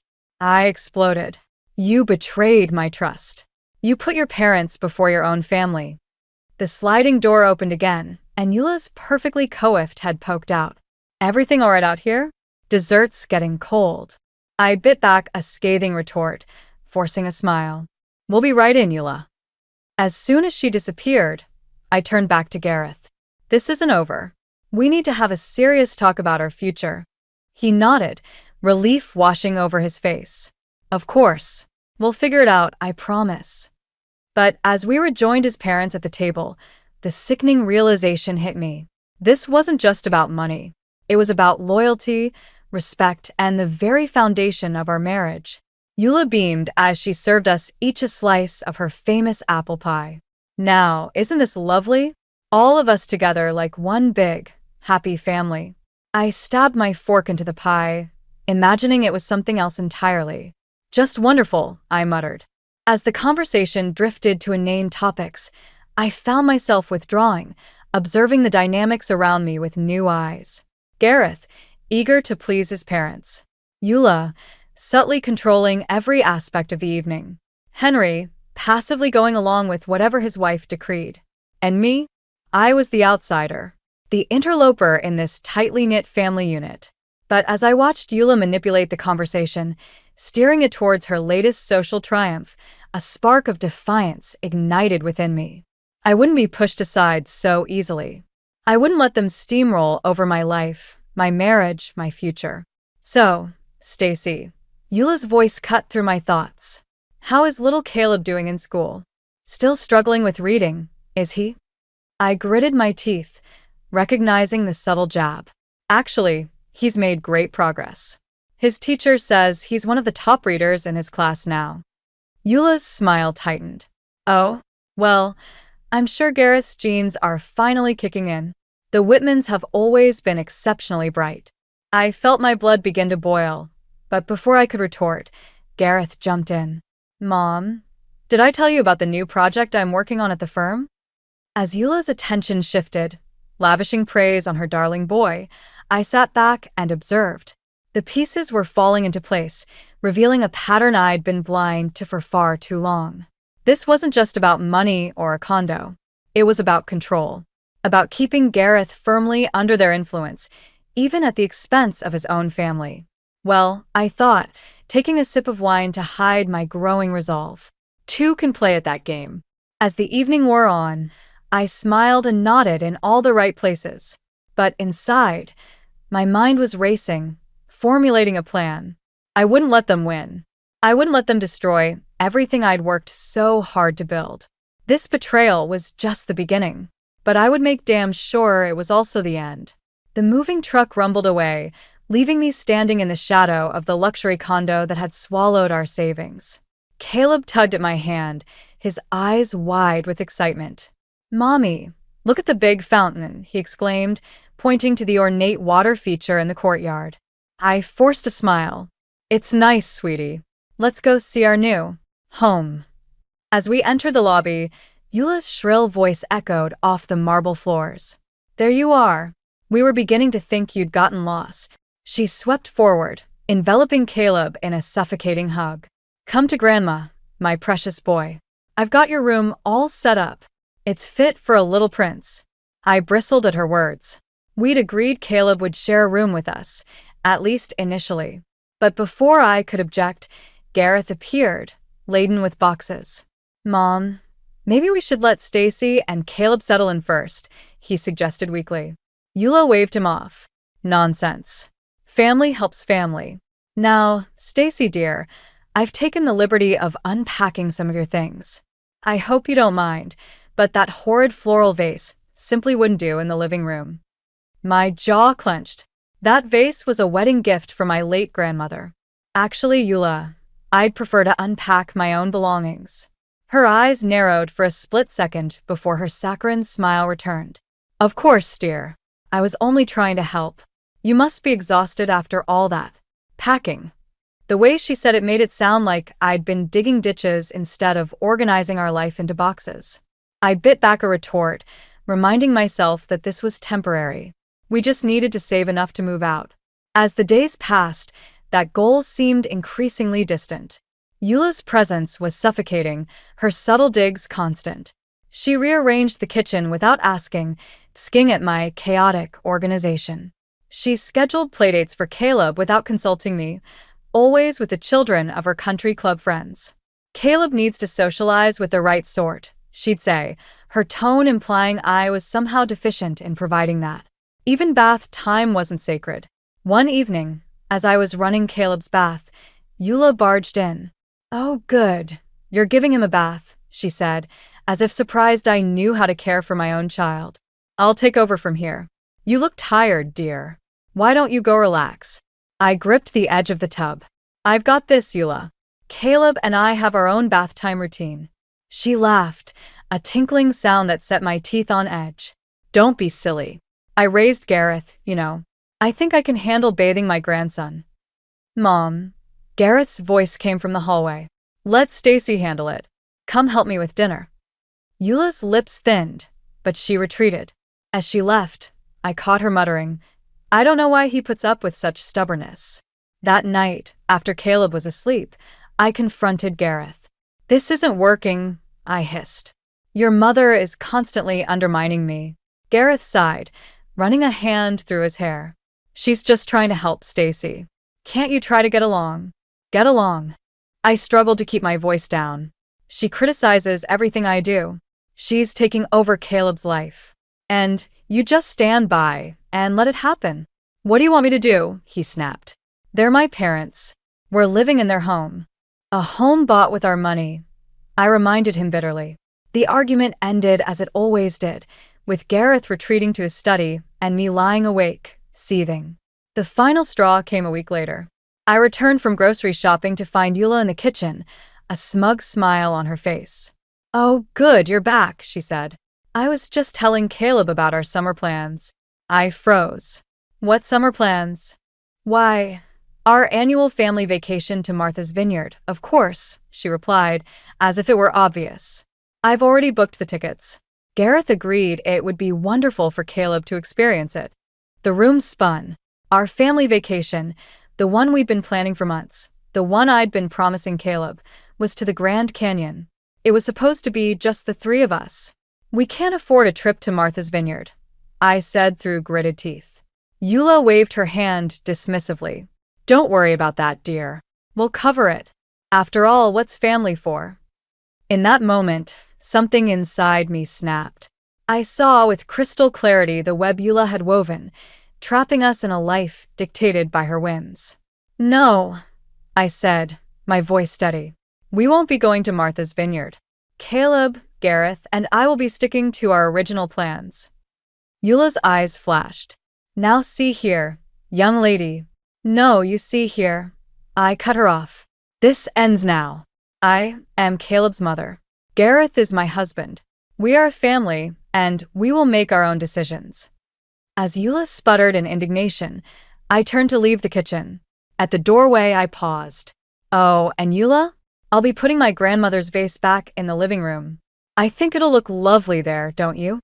I walked away, my heart pounding but my resolve firm. This was far from over, but for the first time since moving in, I felt a glimmer of hope. I would reclaim my family, my life, no matter what it took. The cafe bustled with a lunchtime crowd, but I barely noticed the noise. My hands trembled as I dialed Lana's number, praying she'd pick up. Stacy. Lana's voice crackled through the speaker. Is everything okay? I choked back a sob. Lana, I need help. I can't do this anymore. I'm on my way, she said without hesitation. Where are you? 20 minutes later, Lana slid into the booth across from me, her face etched with concern. I spilled everything, the condo, Eula's manipulation, Gareth's betrayal. Lana listened, her expression darkening with each revelation. Oh, Stacy, she breathed when I finished. Why didn't you tell me sooner? I shrugged helplessly. I thought I could handle it, that things would get better. Lana reached across the table, squeezing my hand. Well, that ends now. We're getting you out of there. For the first time in months, I felt a flicker of hope. But how? I don't have any money and Caleb. We'll figure it out, Lana assured me. First things first, we need to document everything. Every snide comment, every manipulation. Build a case. I nodded, determination replacing despair. I can do that. Over the next few weeks, I became a silent observer in my own home. I started a journal, meticulously recording Eula's behavior. The way she accidentally shrank my favorite sweater in the wash. How she scheduled doctor's appointments for Caleb without consulting me. The constant barrage of criticism thinly veiled as concern. Really, Stacy, she'd say, eyeing my outfit. Don't you think you should dress more appropriately for a mother? I'd smile tightly, jotting down the exchange later. Each entry fueled my resolve. Gareth remained oblivious, or perhaps willfully ignorant. When I tried to discuss Eula's behavior, he'd brush it off. You're being too sensitive, he'd say. Mom's just trying to help. I stopped trying to make him understand. Instead, I focused on Caleb, shielding him as best I could from the toxic atmosphere. One afternoon, as I was helping Caleb with his homework, Eula swooped in. Oh, let me handle this, she cooed. Caleb needs a proper education, not just coloring books. I bit back a retort, remembering Lana's advice. Document, don't engage. Later that night, I snuck into the study, using Gareth's computer to research custody laws and financial advice. As I was about to log off, a notification popped up, an email from Eula to Gareth. My finger hovered over the mouse. It was wrong to snoop, but I clicked. Darling, the email read, I'm concerned about Stacy's influence on Caleb. Perhaps we should consider more permanent arrangements for his care. After all, blood is thicker than water. My blood ran cold. They were plotting to take my son. The next day, I met Lana at our usual cafe, my nerves frayed. They want to take Caleb, I whispered, showing her the email I'd forwarded to myself. Lana's eyes widened. This is serious, Stacy. We need to act fast. She pulled out her phone, scrolling through contacts. My cousin Evan, remember him? He owns a small business. He's always looking for help. It's not much, but it could be a start. I hesitated. I don't know, Lana. I haven't worked in years. And what about Caleb? One step at a time, she said firmly. First, we get you some financial independence. Then we tackle the rest. That evening, I returned home with a plan forming. As I entered, I heard Eula's voice from the kitchen. I just don't understand why she can't be more grateful, she was saying. After all we've done for her. I paused, listening. Now, dear, Henry's placating tone replied. Stacy's trying her best. Her best. Eula scoffed. She's barely fit to raise a child. It's a good thing we're here to guide Caleb properly. My hands clenched into fists. Every instinct screamed at me to burst in, to confront them. But I held back, remembering my goal. This wasn't just about me anymore. It was about securing a future for Caleb, free from their toxic influence. I retreated to my room, pulling out my journal. As I documented the overheard conversation, a sense of calm settled over me. For the first time since this nightmare began, I had a clear path forward. The next morning, I called Evan. I'd love to hear more about that job opportunity, I said, my voice steady. As I hung up, I caught sight of my reflection in the mirror. The woman staring back at me looked different, stronger, more determined. I thought of Caleb, of the life I wanted for us, of the example I wanted to set for my son. No more silent suffering. No more letting Eula dictate our lives. It was time to take control. I picked up my journal, flipping through the pages of documented abuse and manipulation. Soon, very soon, I'd have enough to make my stand. And when I did, Eula, Gareth, and anyone else who tried to come between me and my son would learn just how formidable I could be. The silent rebellion had begun, and I was ready for war. The bell above the door chimed as I stepped into Evan's small bookstore. The scent of old paper and coffee wrapping around me like a comforting blanket. Lana waved from behind the counter, her smile warm and encouraging. Stacy, you made it, she said, coming around to give me a quick hug. Evan's in the back. Let me grab him. I nodded, my stomach churning with a mixture of nervousness and hope. This meeting could be the first step towards my independence, away from Eula's suffocating control and Gareth's betrayal. Moments later, a tall man with kind eyes and an easy smile emerged from the back room.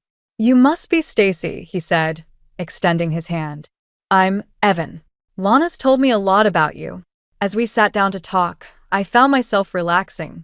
Evan listened intently as I explained my situation, his expression a mix of sympathy and determination. Well, he said when I finished, I could certainly use some help around here. It's not much, but it's a start. When can you begin? The relief that washed over me was almost overwhelming. Really? I can start whenever you need me. We worked out a schedule that would allow me to work while Caleb was at school, without raising suspicion from Eula or Gareth. As I left the store, clutching my new employee handbook, I felt a spark of hope ignite in my chest. That evening, as I helped Caleb with his homework, Eula swept into the room. Caleb, darling, she cooed, why don't you let Grandma help you? I'm sure Mommy has other things to do. I gritted my teeth, ready to argue, when an idea struck me. Actually, Eula, I said sweetly, I'd love your help. I have some errands to run tomorrow morning.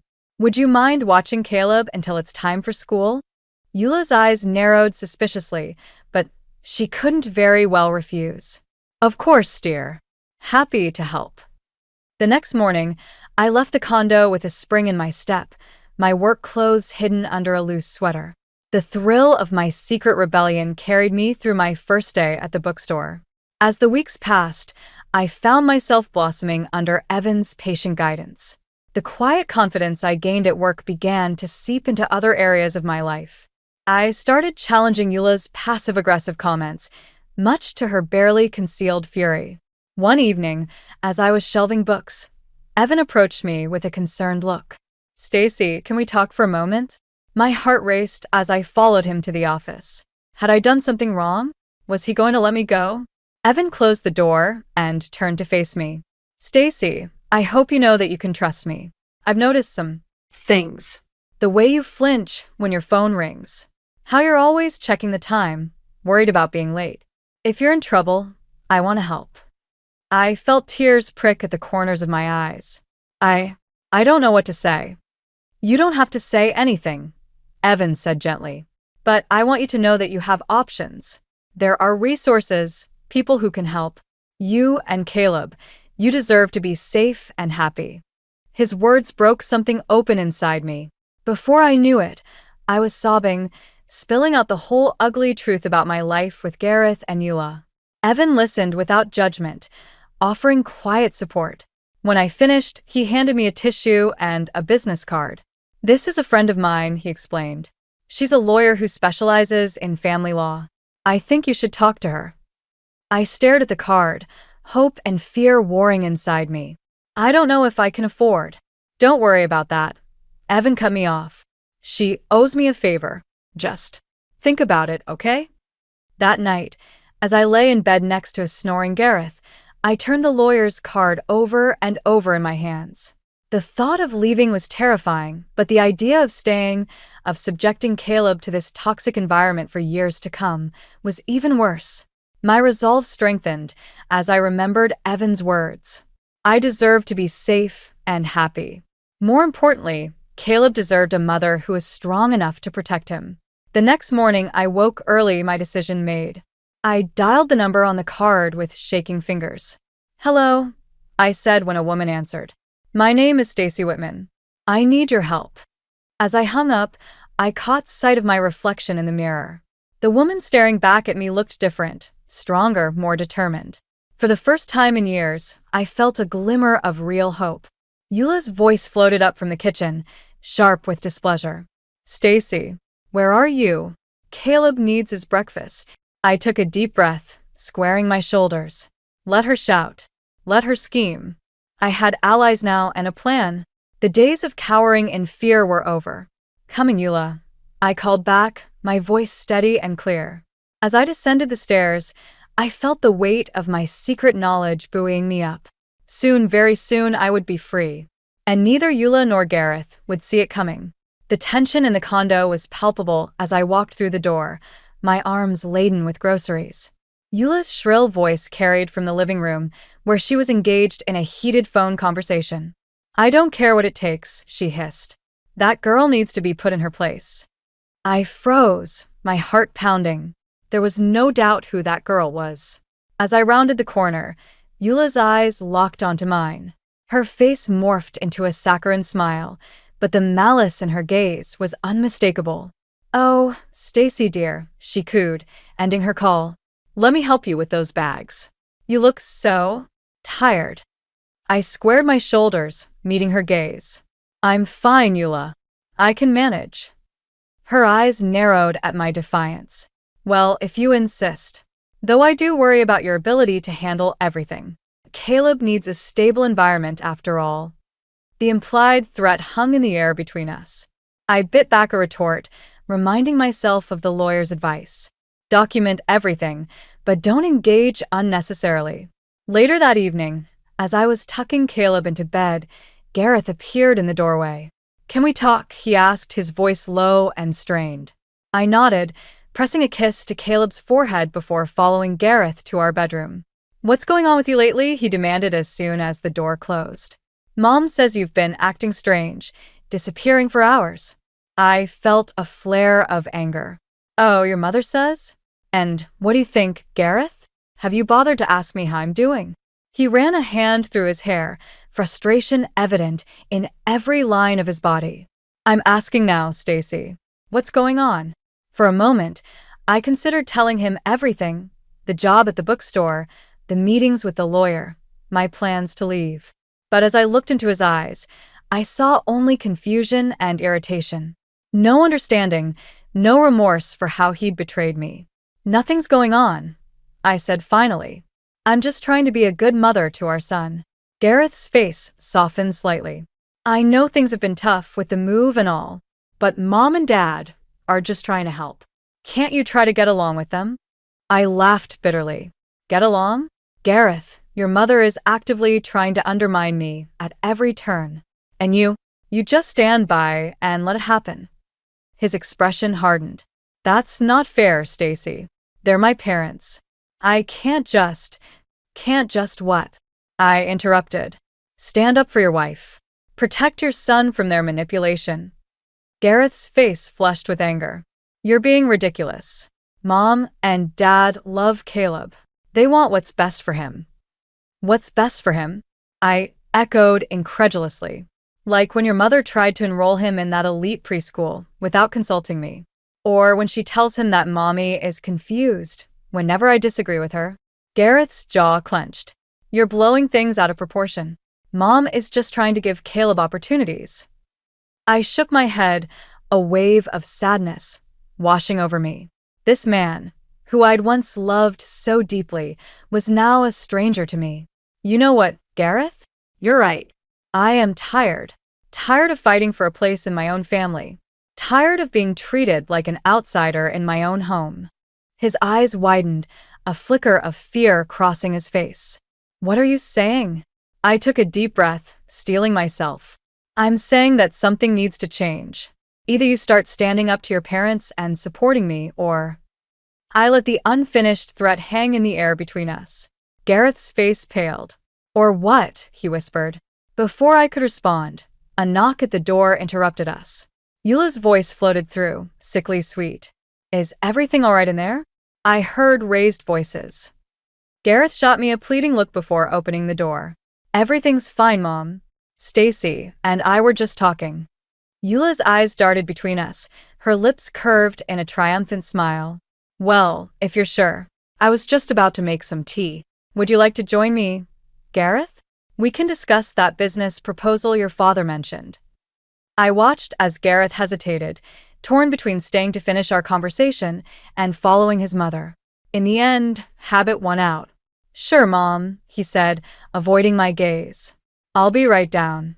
As they left, I sank onto the bed, a mix of anger and determination coursing through me. This confrontation had made one thing crystal clear. I couldn't count on Gareth to change. If I wanted a better life for myself and Caleb, I would have to make it happen on my own. I pulled out my phone, sending a quick text to Lana. It's time. Can you help me get everything ready? Her response came almost immediately. Absolutely. We're here for you, Stacy. Whatever you need. I took a deep breath, feeling a strange sense of calm settle over me. The storm was gathering, but for the first time in years, I felt ready to face it head-on. Eula and Gareth had no idea what was coming, but they were about to learn that I was no longer the meek, compliant woman they thought they could control. The time for silent rebellion was over. Now it was time for action. The Whitman family's annual garden party was in full swing, the manicured lawn dotted with elegantly dressed guests, sipping champagne.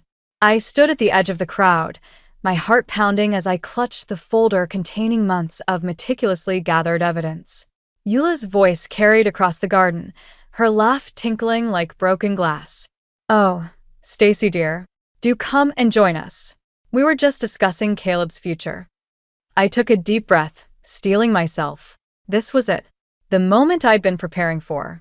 As I approached the group, I caught sight of Gareth, his face tight with tension.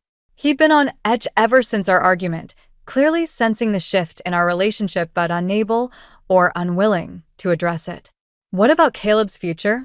I asked, my voice steady despite the adrenaline coursing through my veins. Eula's smile was razor-sharp. Well, we were just telling the Hendersons about that wonderful private school we're considering. The one with the accelerated program. I felt a flash of anger. We'd never discussed any private school. Oh, and when was this decision made? Henry cleared his throat uncomfortably, but Eula pressed on. Now, Stacy, don't be difficult. We're only thinking of what's best for Caleb. What's best for Caleb? I echoed, my voice rising. Like when you tried to enroll him in that elite preschool without consulting me. Or when you tell him that mommy is confused whenever I disagree with you. A hush fell over the gathering. Eula's face flushed with anger and embarrassment. I don't know what you're talking about. Gareth, control your wife. But Gareth stood frozen, his eyes darting between me and his mother. I turned to address the stunned guests. I'm sorry to disrupt your lovely party, but I can't stay silent any longer. For months, I've endured manipulation, gaslighting, and emotional abuse at the hands of my in-laws, while my husband stood by and did nothing. Murmurs rippled through the crowd. Eula's face contorted with fury. How dare you? After everything we've done for you. Everything you've done? I laughed bitterly. You mean like using our entire savings to buy this condo without my knowledge or consent? Gasps echoed around us. I opened the folder, pulling out bank statements and emails. I have proof of every manipulation, every lie. How you've systematically tried to undermine my relationship with my son. How you've belittled and excluded me at every turn. Gareth finally found his voice. Stacy, please. This isn't the time or place. When is the time, Gareth? I demanded, rounding on him. When were you planning to stand up for me? For our family? His face crumpled. I didn't know it was this bad. I thought if we just tried harder. Tried harder? Eula screeched. We've bent over backwards to accommodate this ungrateful. That's enough, Eula. Henry's voice cut through the chaos. For the first time, I saw a flicker of shame in his eyes. We may have overstepped. Eula whirled on him. Don't you dare side with her. She's trying to turn our son against us. No, Mom, Gareth said quietly. Stacy's right. I've let this go too far. The realization that he was finally standing up to his mother should have been satisfying. But it was too little too late. I turned back to the gathered guests, many of whom looked deeply uncomfortable. I'm sorry you all had to witness this. But I couldn't let the facade continue. The Whitmans aren't the perfect family they pretend to be. They're manipulative, controlling, and willing to destroy their own son's marriage to maintain their illusion of power. Eula lunged forward, her carefully manicured nails clawing at the folder in my hands. Give me those. You have no right. I have every right, I said firmly, stepping back. These are copies anyway. The originals are safe with my lawyer. The word lawyer seemed to echo across the lawn.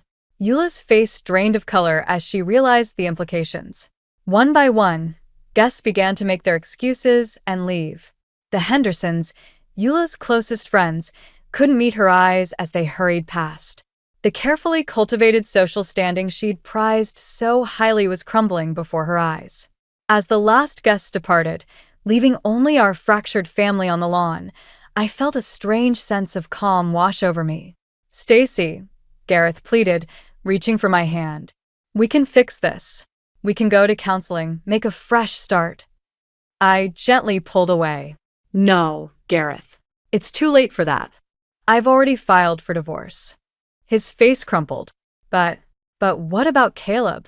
I'm fighting for full custody, I said firmly. You're welcome to visit, but I won't subject our son to this toxic environment any longer. Eula, who had been uncharacteristically silent, suddenly found her voice. You can't do this. We'll fight you every step of the way. I met her gaze steadily. Go ahead. But remember, I have evidence of every cruel word, every manipulation. Do you really want all of that aired in court? For the first time, I saw fear in Eula's eyes. The realization that her carefully constructed world was falling apart seemed to age her instantly. As I turned to leave, Gareth called out one last time. Stacy, please. I love you. I paused, looking back at the man I'd once built my life around. I loved you too, Gareth. But sometimes, love isn't enough. With that, I walked away from the Whitman family, my head held high. The confrontation I dreaded for so long was over, and though the road ahead would be challenging, I felt lighter than I had in years. The storm had broken, and in its wake, I could finally see the promise of clear skies ahead. The pre-dawn light filtered through the curtains as I zipped up the last suitcase. My heart raced, a mixture of fear and exhilaration coursing through my veins. Today was the day. The day I'd reclaim my life and my son's future. A soft knock at the door made me jump. Stacy. Lana's whisper came through. It's time. I took a deep breath, steeling myself. Coming, I whispered back. Caleb stirred in his bed as I approached. Mommy, he mumbled, rubbing his eyes. Hey, sweetie, I said softly, kneeling beside him. Remember our special adventure I told you about? It's time to go. His eyes widened with excitement, thankfully still too young to fully grasp the gravity of the situation. As I helped him dress, I sent up a silent prayer of thanks for his resilience. Lana and Evan were waiting in the hallway, their faces a mix of determination and concern. Everything's ready, Evan whispered, taking one of the suitcases. The car's out back. We moved silently through the condo, each creak of the floorboards sending a jolt of panic through me. As we passed Gareth and Eula's rooms, I held my breath, half expecting Eula to burst out and catch us. But the doors remained closed, and soon we were stepping out into the cool morning air. Freedom was so close I could taste it. As Evan loaded the car, a voice behind us made my blood run cold. Going somewhere? I whirled around to find Gareth standing in the doorway, his face a mask of hurt and confusion. Daddy, Caleb exclaimed, oblivious to the tension. Gareth's eyes darted between us and the packed car. Stacy, what's going on? Where are you taking our son? I stepped forward, placing myself between Gareth and Caleb. We're leaving, Gareth. I told you at the party. I can't do this anymore. His face crumpled. But I thought we could work it out. I've been trying, Stacy. I told Mom to back off. It's too late. I cut him off, my voice firm despite the tremor in my hands. You had years to stand up to your parents, to be a partner to me. I can't wait any longer. You can't just take my son. Gareth's voice rose, panic edging into his tone. Mommy, Caleb's small voice came from behind me, tinged with fear. I turned, kneeling to meet his eyes. It's okay, sweetie. Daddy and I are just talking. Why don't you go with Aunt Lana to the car? Lana stepped forward, gently guiding Caleb away. As they walked to the car, I faced Gareth again. I'm not taking him away from you, Gareth. You can still be a part of his life. But I won't subject him to your mother's manipulation anymore. Gareth's eyes filled with tears. Please, Stacy. We can fix this. I'll do whatever it takes. For a moment, I felt my resolve waver. This man, for all his faults, was still the father of my child, the man I'd once loved enough to marry. But then I remembered all the nights I'd cried myself to sleep, all the times I'd felt small and insignificant in my own home. I'm sorry, Gareth, I said softly, but sometimes sorry isn't enough. A commotion from inside the house caught our attention. Eula's shrill voice carried through the open door. Gareth? What's going on out there? Panic flared in my chest. If Eula got involved, things could quickly spiral out of control. Go, Gareth said suddenly, his voice barely above a whisper. Before she comes out. I stared at him, shocked. What? His eyes met mine, filled with a mixture of resignation and regret. You're right. I should have stood up to them years ago. I don't want Caleb growing up like I did. Tears pricked at my eyes. Thank you, I breathed. Gareth. Eula's voice was closer now. Go, he repeated more urgently. I'll handle Mom. I nodded, turning to run to the car. As I slid into the back seat next to Caleb, I saw Gareth step back into the house, closing the door behind him. Drive, I told Evan, my voice shaky. As we pulled away from the condo, I watched in the rearview mirror as Eula burst out onto the front step, her face contorted with fury. But we were already turning the corner, leaving behind the prison that had been my home for too long. Caleb snuggled into my side, already drifting back to sleep. I wrapped my arm around him, feeling a weight lift from my shoulders. You okay? Lana asked softly from the front seat. I took a deep breath, looking out at the brightening sky. For the first time in years, I felt a genuine smile spread across my face. Yeah, I said. I think I am. As we drove towards our new life, I felt a mix of emotions, fear of the unknown, sadness for what might have been, but most of all, an overwhelming sense of hope.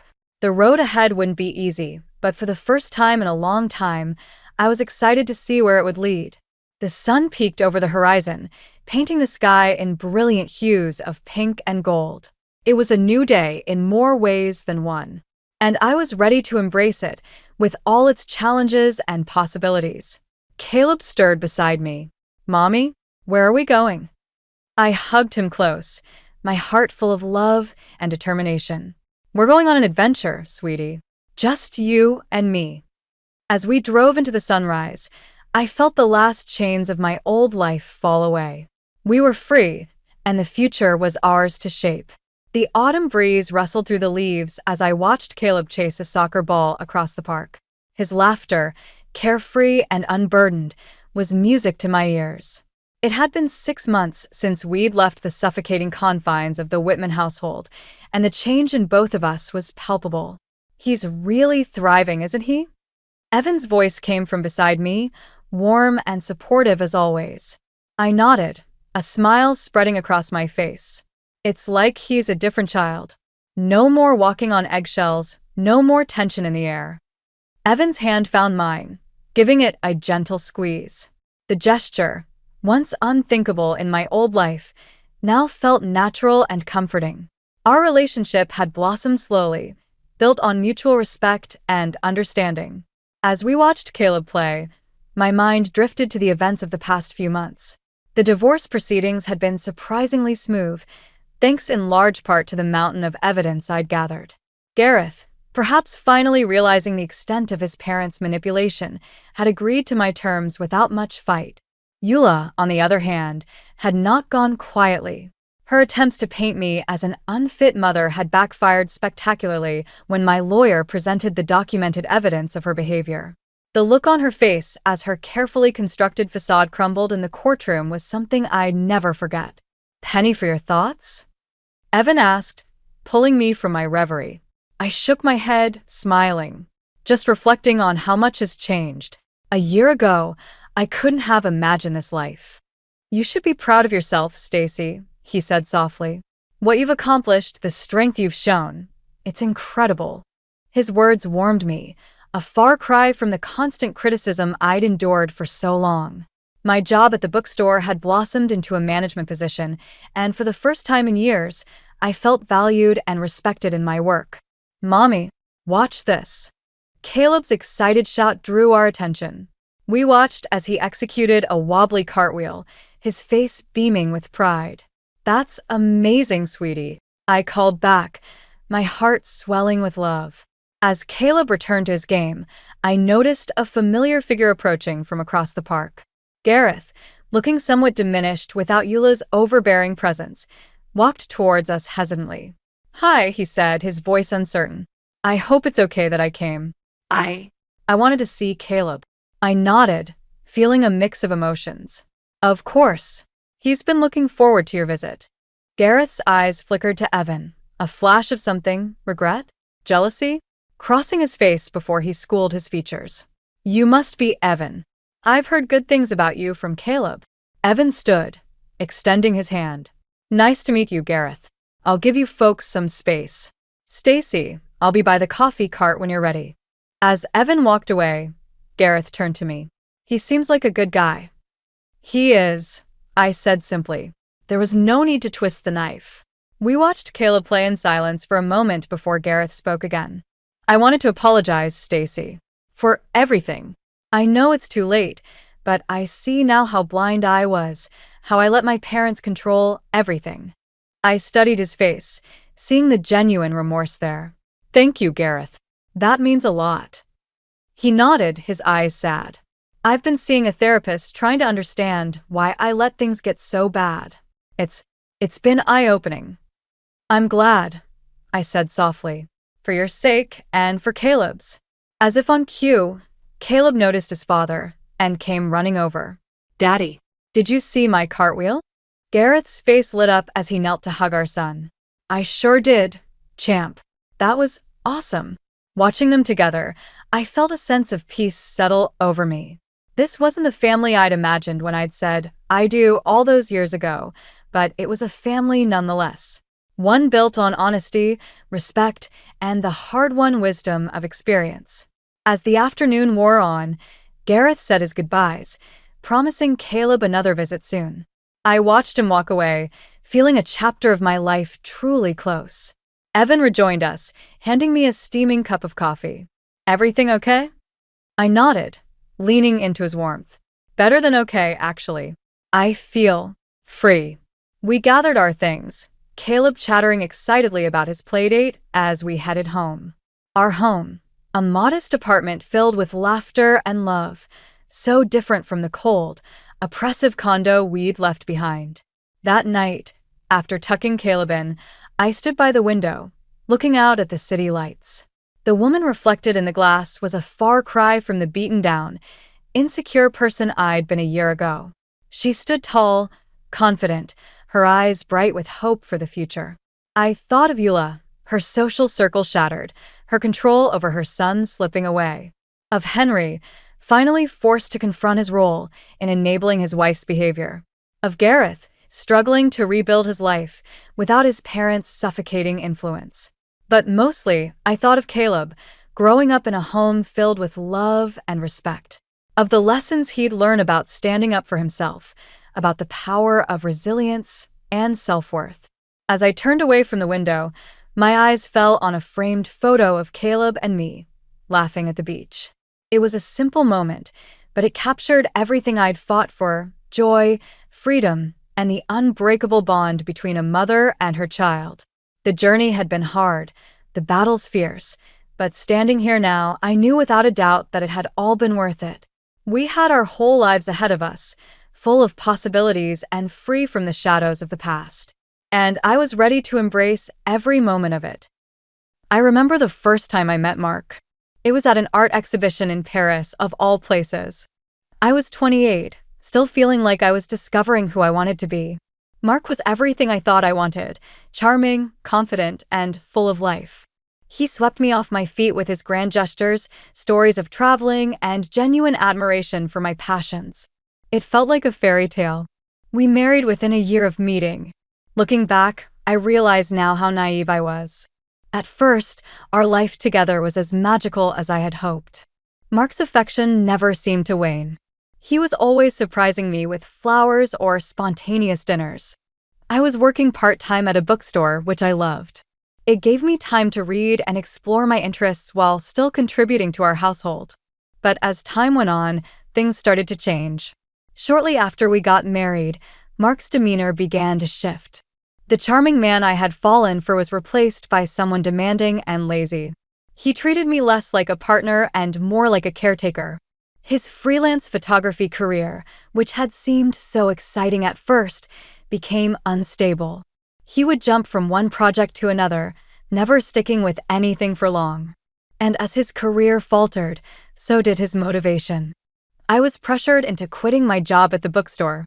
Mark insisted I stay home, saying it was best for our family. I gave in, thinking that maybe he knew better.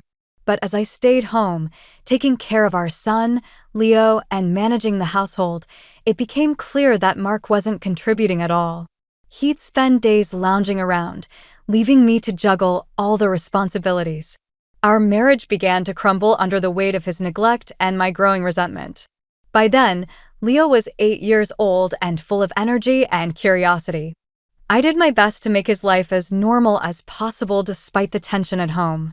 Mark barely interacted with him, leaving me to handle everything from school pickups to bedtime stories.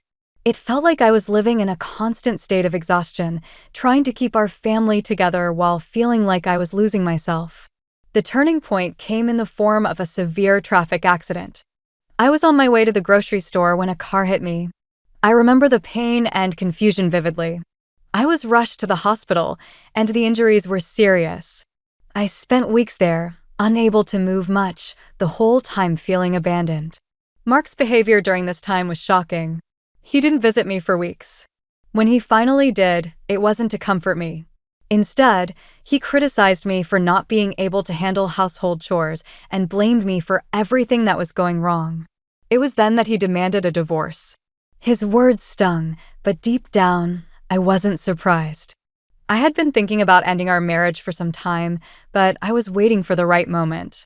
I had already suspected that something was off in our marriage. I had discovered Mark's affair with a woman named Sophie. I found love letters hidden in his studio. They were filled with affection and promises, things I had once thought were meant for me. The pain of that discovery was immense, but it also gave me clarity. I hired a private investigator to gather evidence, and what he uncovered was even worse than I had imagined.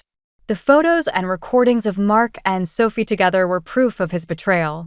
With all this evidence, I felt a mix of sadness and determination.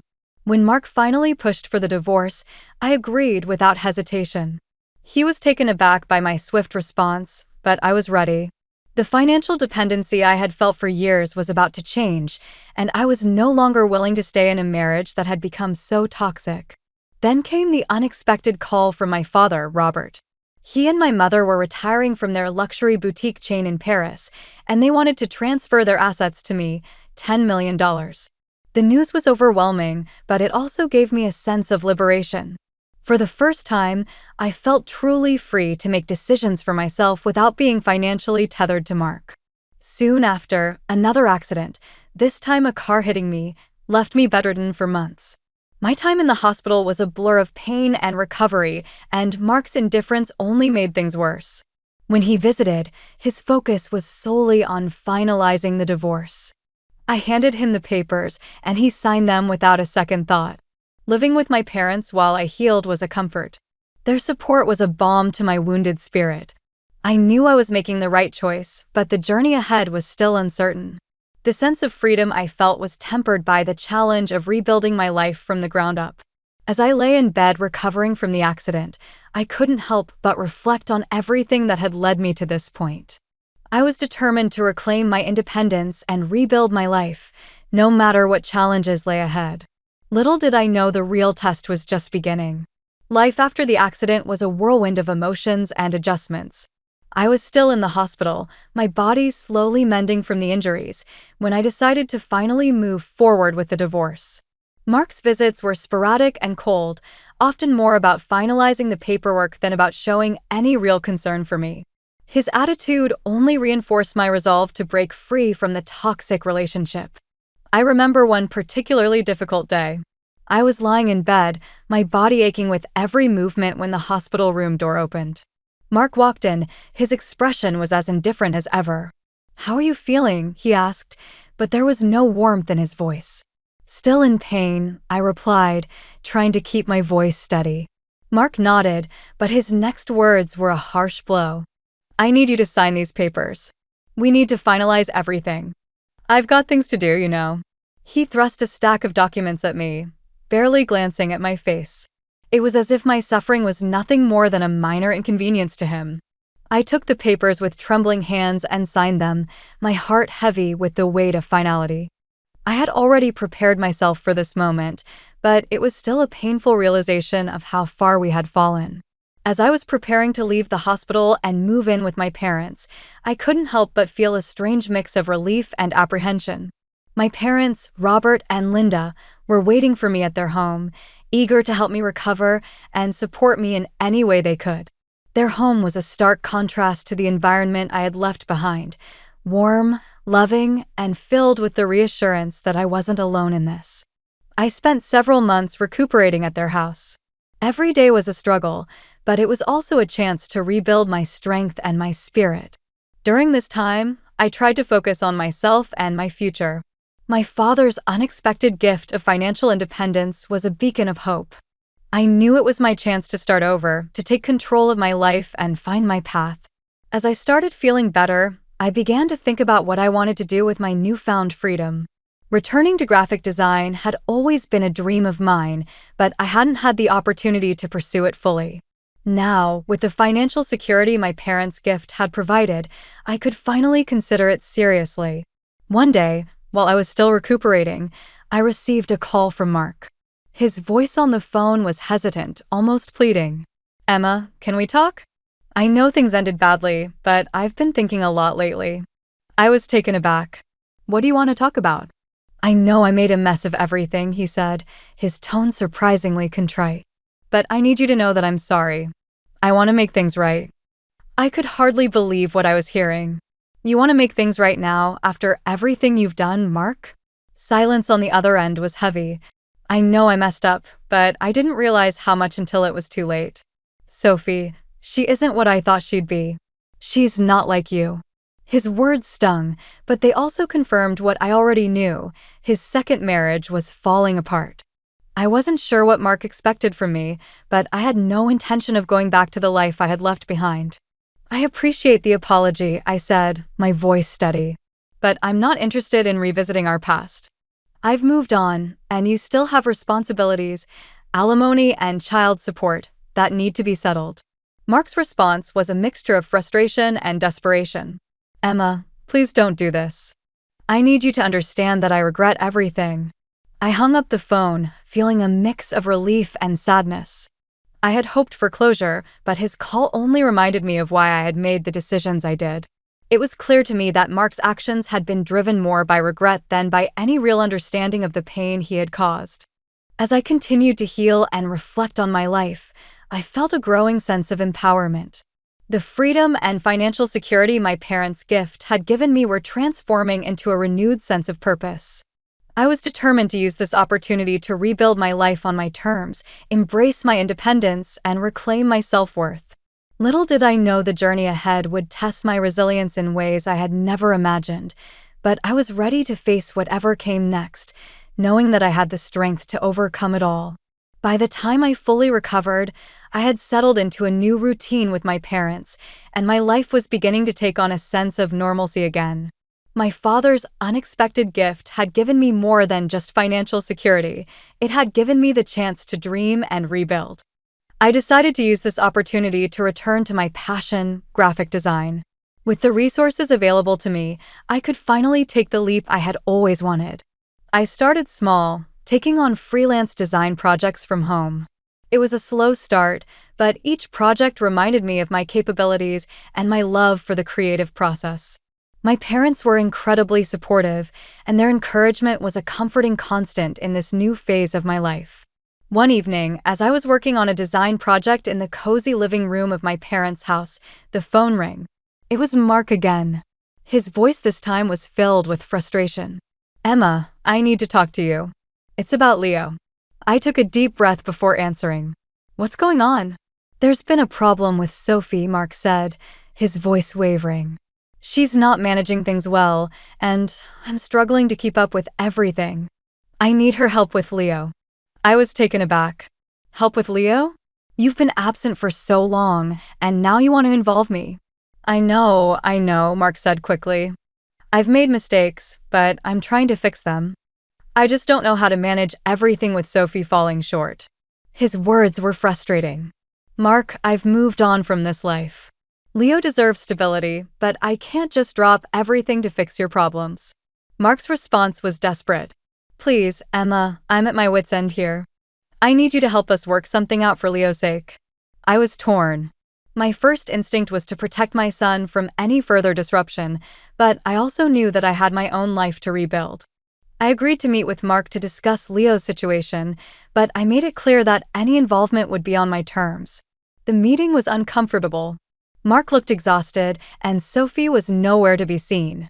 "Emma, thank you for coming," Mark said as we sat down in a small cafe. "I'm trying to make things right, but I need your help." I studied him, seeing the weariness in his eyes. "What exactly do you need?" "We need a better arrangement for Leo," Mark explained. "He's been asking about you and seems unsettled.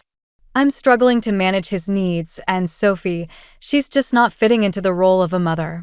The reality of the situation was hard to ignore. Leo was caught in the middle of a broken family, and despite everything, I knew I had to be there for him. "All right," I said, trying to stay calm. "I'll help coordinate some arrangements for Leo, but this needs to be done properly with clear boundaries." Mark nodded, visibly relieved. "Thank you, Emma. I appreciate it." We worked out a plan that included regular visits and clear communication about Leo's needs. It wasn't perfect, but it was a start. I had no illusions about Mark's intentions or his ability to handle everything perfectly, but I needed to ensure that Leo's well-being was prioritized. As the weeks passed, I found a rhythm in my new life. My freelance work picked up, and I began to feel a sense of accomplishment and purpose. I was finding joy in my work and comfort in the love and support of my parents.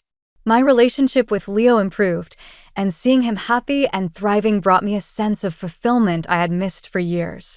Mark's situation with Sophie unraveled, but I remained focused on my path. It was clear that Mark's problems were far from over, but I chose not to dwell on them. My priority was to be a supportive mother and to continue building a future for myself and Leo. One evening, as I watched Leo playing in the park, I felt a profound sense of peace. The journey to this point had been filled with challenges and pain, but it had also been a path to rediscovery and empowerment. I had faced my fears, stood up for myself, and embraced a new beginning. Life wasn't perfect, but it was mine, and I was learning to navigate it with strength and resilience. I knew that the road ahead would have its own set of challenges, but I was ready to face them head-on. My story was far from over, and I was determined to make the most of every opportunity that came my way. The months following the divorce and the new arrangement with Leo were a whirlwind of adjustment and growth. I had settled into a new rhythm, finding solace in my work and the simple pleasures of life. It was during this period that I received a call that was both surprising and unsettling. Mark, who had been relatively quiet after the divorce, reached out again. "Emma, can we talk?" he asked, his voice strained. I agreed to meet him, curious about what he wanted this time. We met at a quiet cafe in Paris, a place where we had once shared happier moments. Mark looked older and more worn out than I remembered. "Emma," he began, his voice trembling slightly. "I'm in trouble. Sophie and things didn't work out. She's left, and now I'm facing financial difficulties. I've realized how much I messed up, and I need your help." I listened, feeling a mix of emotions. "Mark, what are you asking of me?" "I'm asking for a chance," he said. "I know I was wrong. I've been trying to reach out to you because I've realized what I lost. I need to make things right, and I'm not sure how to do it alone." I took a deep breath. "Mark, I've worked hard to rebuild my life. I've found stability and purpose, and I can't let your problems derail that. But I do want to make sure Leo is okay. What exactly do you need?" "I need help with the financial obligations," Mark admitted. "I can't keep up with the child support and alimony payments. I'm struggling, and I don't know how to manage it all." The request was difficult to hear. I had always known that Mark's decisions would have consequences, but hearing him admit his struggles was a stark reminder of the reality he was facing. "Mark," I said, "I've been doing everything I can to provide for Leo. I can't take on more than I already have. You need to find a way to manage your responsibilities." Mark's face fell, and he looked defeated. "I understand. I wanted you to know how sorry I am. I've made so many mistakes, and I see now how much I hurt you and Leo." His apology was too little too late. "Mark," I said, "I appreciate your honesty, but actions speak louder than words. You need to take responsibility for your actions and face the consequences." As we parted ways, I felt a sense of closure. Mark's struggles were his own to deal with, and while I sympathized with his situation, I couldn't let it affect my progress. I had worked hard to create a new life for myself and Leo, and I wasn't going to let anything jeopardize that. Life continued to unfold, and I found joy in the simple things, working on design projects, spending time with Leo, and enjoying the support of my parents. My relationship with Leo grew stronger, and I was grateful for the stability we had found together. One day, as I was working at the bookstore, a familiar face walked in. It was an old friend from my past, someone I hadn't seen in years. We caught up over coffee, and I shared my journey with her. She listened attentively, offering support and encouragement. "You've come so far, Emma," she said. "It's inspiring to see how you've turned your life around." Her words were a comforting reminder of how much I had accomplished. The road hadn't been easy, but I had navigated it with determination and resilience. I had faced my fears, rebuilt my life, and found strength in my abilities. As I looked back on my journey, I saw it as a testament to the power of self-worth and perseverance. The story of my life was one of overcoming adversity and finding empowerment in the face of challenges. I learned that true strength comes from within, and that embracing one's values is the key to personal growth and happiness. The future remained uncertain, but I was ready to face it with confidence. My story was a continuous journey, and while the road ahead might have its own set of obstacles, I knew that I had the resilience and strength to navigate whatever came my way.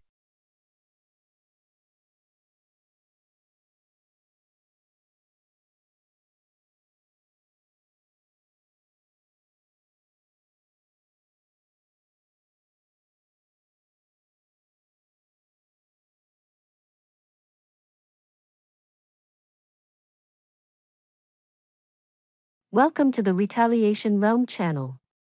We hope you enjoy today's story. Without any warning, I received the devastating news of my mother-in-law's passing. Naturally, I felt compelled to attend the funeral, but my husband's reaction stunned me. "Don't you dare come. You've got it," he yelled, his words laced with venom. Confusion clouded my mind. "What are you talking about? She's passed away. What kind of daughter-in-law wouldn't go to the funeral?" I retorted, trying to comprehend his hostility. "My mom hated you. Don't even think about showing up. You'll be a nuisance," he spat, his tongue cutting through the air like a blade. Though my relationship with my mother-in-law had never been close, the notion of not attending her funeral felt beyond disrespectful.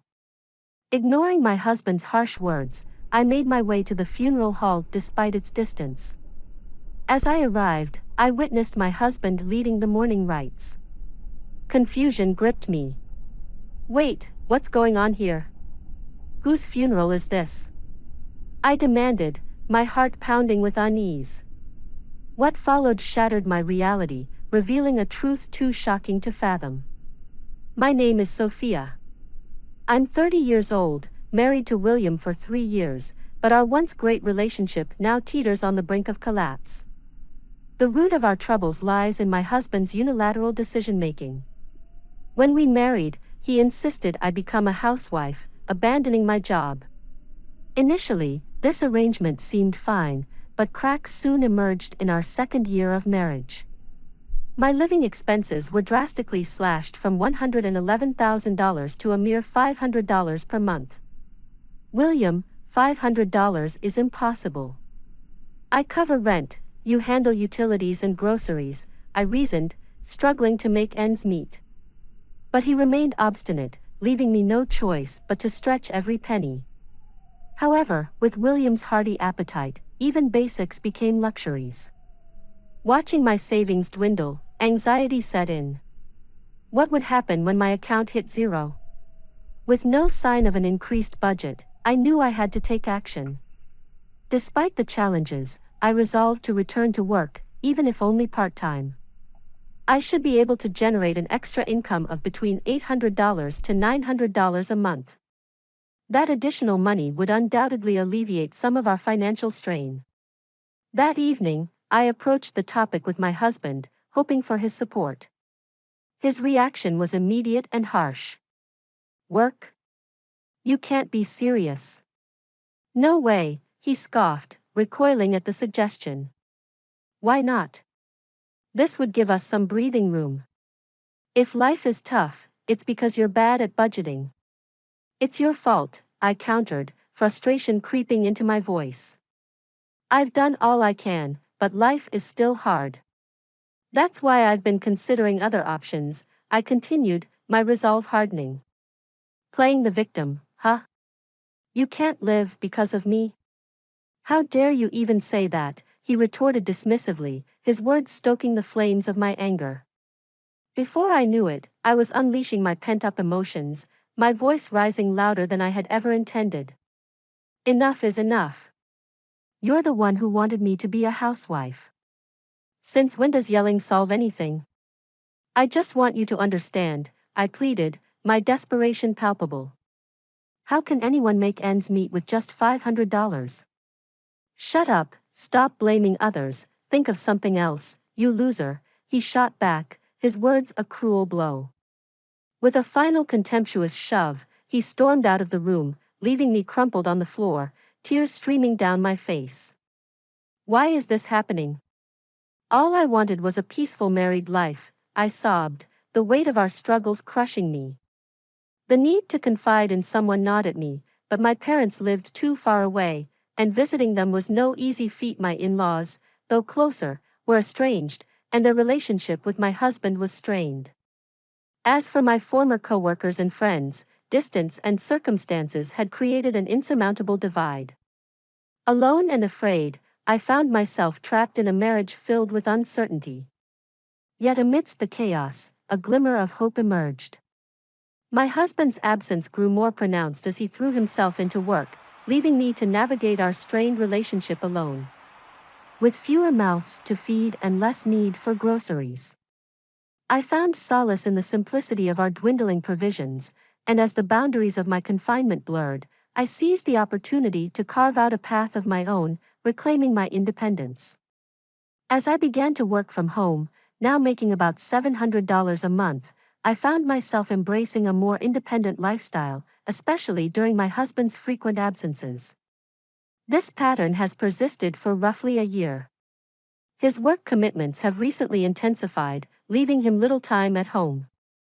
And when he does return, his demeanor has grown increasingly hostile, punctuated by harsh words and insults. To compound matters, he stopped providing any financial support for our living expenses. Then, one fateful day, an unexpected event unfolded. Upon his return from work, my husband appeared visibly shaken. Without preamble, he announced, "My mom is dead." Stunned, I struggled to comprehend his words. "Are you joking?" I managed to stammer, my mind reeling. His response was swift and cold. "Why would I joke about something like this?" he snapped. "I'll go to the funeral alone. You stay here." Caught off guard by his abrupt declaration, I couldn't help but protest. Wait. What? Why would you go alone to your mother's funeral?" "She's my mom too," I countered, my confusion mounting. His dismissive reply only fueled my frustration. "You don't need to come. I'm enough for my mom's funeral," he declared firmly. "Are you serious?" I retorted, struggling to comprehend his reasoning. His impatience was palpable. "Just don't come to the funeral. That's it," he concluded abruptly. He snapped, his tone final. "What are you talking about? What kind of daughter-in-law doesn't attend her mother-in-law's funeral?" I shot back, incredulous. His response was chilling. "Enough. Mom hated you. Okay? Just don't show up at the funeral." His words struck like a blow. "What? My mother-in-law hated me?" I gasped, unable to process his revelation. "Yes, exactly. So even if you did come to the funeral, my deceased mom wouldn't be happy," he concluded coldly, leaving me speechless. I couldn't believe what I was hearing. A sharp pang pierced my chest as the harsh reality was laid bare before me. Seeing my distress, my husband let out an exasperated sigh. "Enough already. If mom hated you, dad feels the same. Your presence would just make everyone uncomfortable." "Fine, I get it. Just stop," he insisted, his tone laden with frustration. "You better," he added sternly. "All right, don't come to the funeral," he pressured, leaving me no choice but to acquiesce. 2 days later, in the early hours of the morning, my husband bustled about preparing for the day ahead. As he disappeared into the bathroom, I noticed his discarded pajamas and his phone left unlocked on the table. Curiosity piqued, I glanced at the screen, revealing directions to the venue for the day. Something felt amiss. The location indicated a 40-minute drive from home, but it wasn't towards William's family home. It would take at least an hour and a half to reach his parents' house from there. Why choose a location so far away? Lost in thought, I barely noticed my husband's return. Hastily, I scooped up the pajamas, making sure he didn't catch on to my snooping. "I'm leaving," he announced, striding out the door. Still unsettled by the discrepancy, I decided to attend my mother-in-law's funeral, dressed in somber attire. Upon arrival, my suspicions only grew. I couldn't believe what I was seeing. The room was filled with unfamiliar faces occupying seats typically reserved for family and staff. And there was my husband, standing at the front, delivering a speech as the chief mourner. "Thank you all for gathering here today in honor of my wife," he began, his voice thick with emotion. "What is this?" I thought, my mind reeling. Riley was William's wife, and William, shedding tears, played the role of the grieving husband convincingly.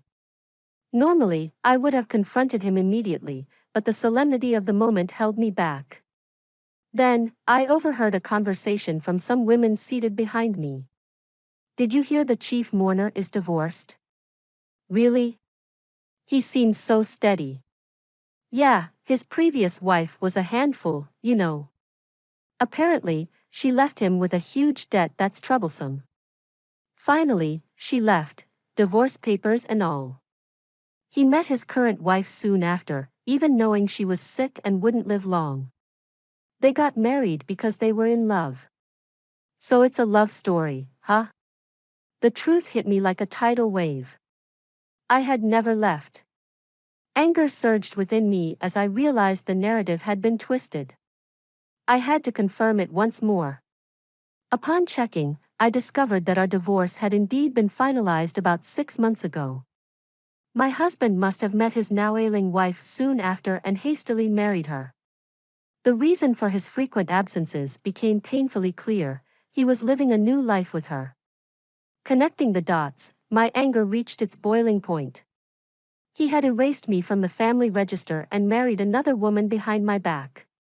Enough with the insults already, Will, I seethed silently. This is it. I've had enough. With revenge burning in my heart, I hailed a taxi and made my way straight to my mother-in-law's place. I directed the driver to the place I suspected she'd be, navigating from memory as best as I could. Miraculously, we arrived without incident. Pressing the doorbell, I greeted my lively mother-in-law with a cheerful hello. Her eyes widened in surprise as she laid eyes on me. "Oh my, Sophia. Is that you? It's been such a long time," she exclaimed warmly. "Mother-in-law, you look well." "You look good too," I replied with a small smile. "Sophia, what brings you here?" she inquired, curiosity evident in her voice. "I came unannounced, but there's something urgent. I need to talk to you about something serious," I confessed, my tone grave. "There's something you have to know." And so, I poured out my heart to my mother-in-law, recounting every detail of the mistreatment I endured from her son. I shared how I struggled to make ends meet, how he had already divorced me without my knowledge, and how his actions left me broken. Tears welled up as I spoke, and soon I found myself sobbing uncontrollably. My mother-in-law gently rubbed my back, offering solace in her touch. "Sophia, I'm so sorry you've had to go through all this. My idiot son, please forgive me," she pleaded, her voice laced with remorse. "It's okay. I should apologize for showing up and burdening you with this," I replied, attempting to regain composure. "Why didn't you come to me sooner?" she asked, genuine concern evident in her eyes. "William told me you didn't like me." Suddenly, realization dawned on me. My mother-in-law and I had been deliberately kept apart. My husband likely feared our bond, especially if it threatened his schemes. Unbeknownst to me, he had manipulated his family into believing I was sick and incapable of working, painting a false narrative to solicit financial assistance. But now, armed with the truth, I knew it was time to confront him. I had nothing to fear as I confided in my mother-in-law about my plan for revenge. Despite the funeral having ended, a few lingering attendees remained. Seizing the opportunity, I approached one of them under the guise of an acquaintance. "Excuse me, do you know where the deceased's family lives? I couldn't make it to the funeral, and I want to bring some flowers later," I explained, with a little deception. I obtained the address of my husband's mistress's family home. The following day, armed with funeral flowers, I made my way to their doorstep. A grief-stricken woman, likely the mistress's mother, answered the door. Introducing myself as a friend, I was invited inside. As I was led to the room with the family altar, I spotted my husband among the mourners. "Sophia, what are you doing here?" he exclaimed, his shock evident. Before he could react, I disclosed the truth. "I'm sorry for lying. I am this man's ex-wife," I declared, facing his stunned expression. "Wife?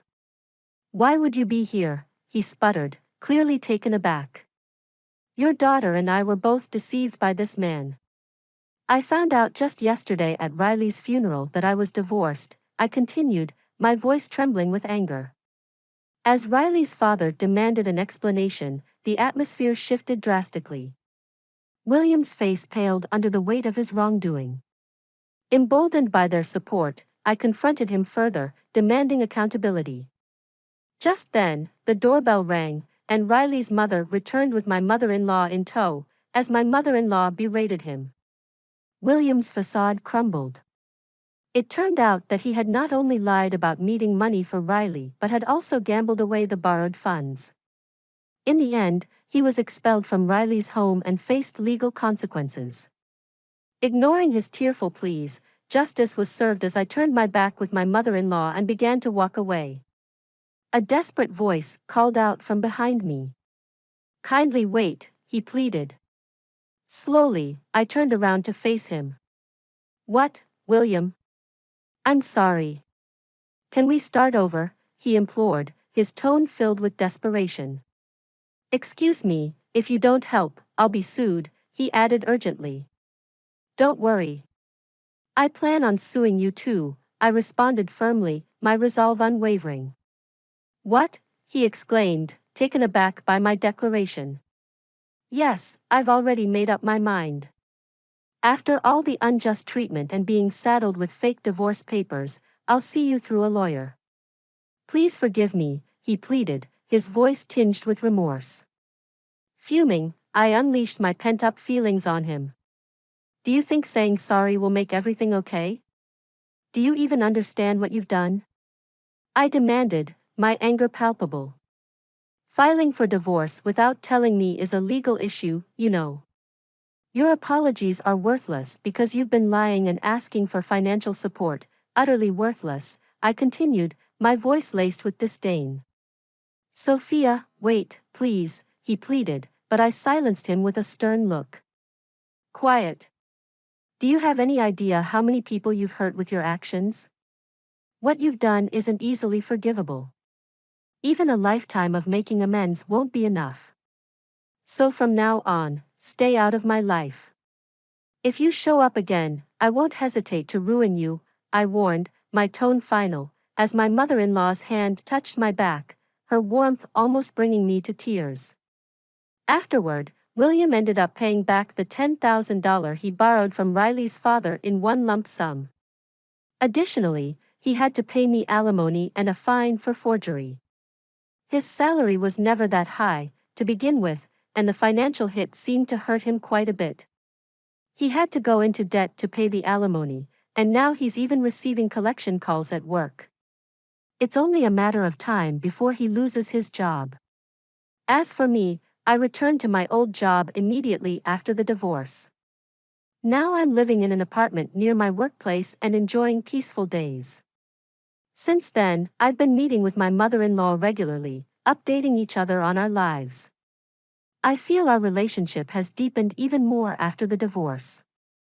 My mother-in-law stood by me as we took our stand against her own son.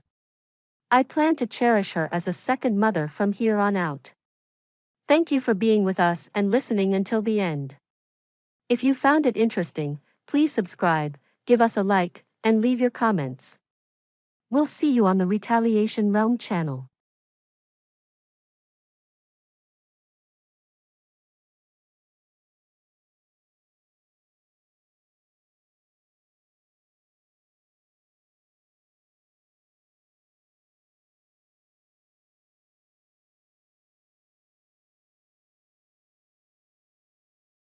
Life has a way of surprising you, just when you least expect it.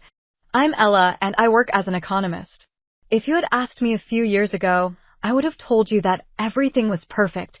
a loving husband named Mark, a sweet daughter named Lily, and a comfortable home that belonged to us. But let's not jump ahead. Let me take you back to the beginning, to the days filled with dreams and plans for what lay ahead. It was a calm Sunday afternoon, the kind where the sun lazily peeks through the curtains and the aroma of fresh bread from Mark's bakery wafts through the air. Mark was in the kitchen, his hands covered in flour, a focused expression on his face that always brought a smile to mine. "Hey, Ella, can you grab the vanilla extract? It's on the top shelf," Mark called out, still engrossed in his mixing bowl. I went to the pantry, reaching for the small bottle. "You could make things easier to reach for me, you know," I teased, handing him the extract. Mark grinned, wiping his hands on his apron. "Where's the fun in that?" "I like it when you have to stretch," he said. I playfully rolled my eyes. "You're impossible, you know that." "That's why you married me," he quipped, turning back to his dough. Lily, our 6-year-old, lay sprawled on the living room floor, surrounded by her coloring books. She hummed a tune, completely absorbed in her artwork. "Mommy, look. I'm drawing a picture of our family," she exclaimed, waving me over. "That's fantastic, Lily," I said, turning to the bakery. "Mark, have you thought about our conversation on expanding?"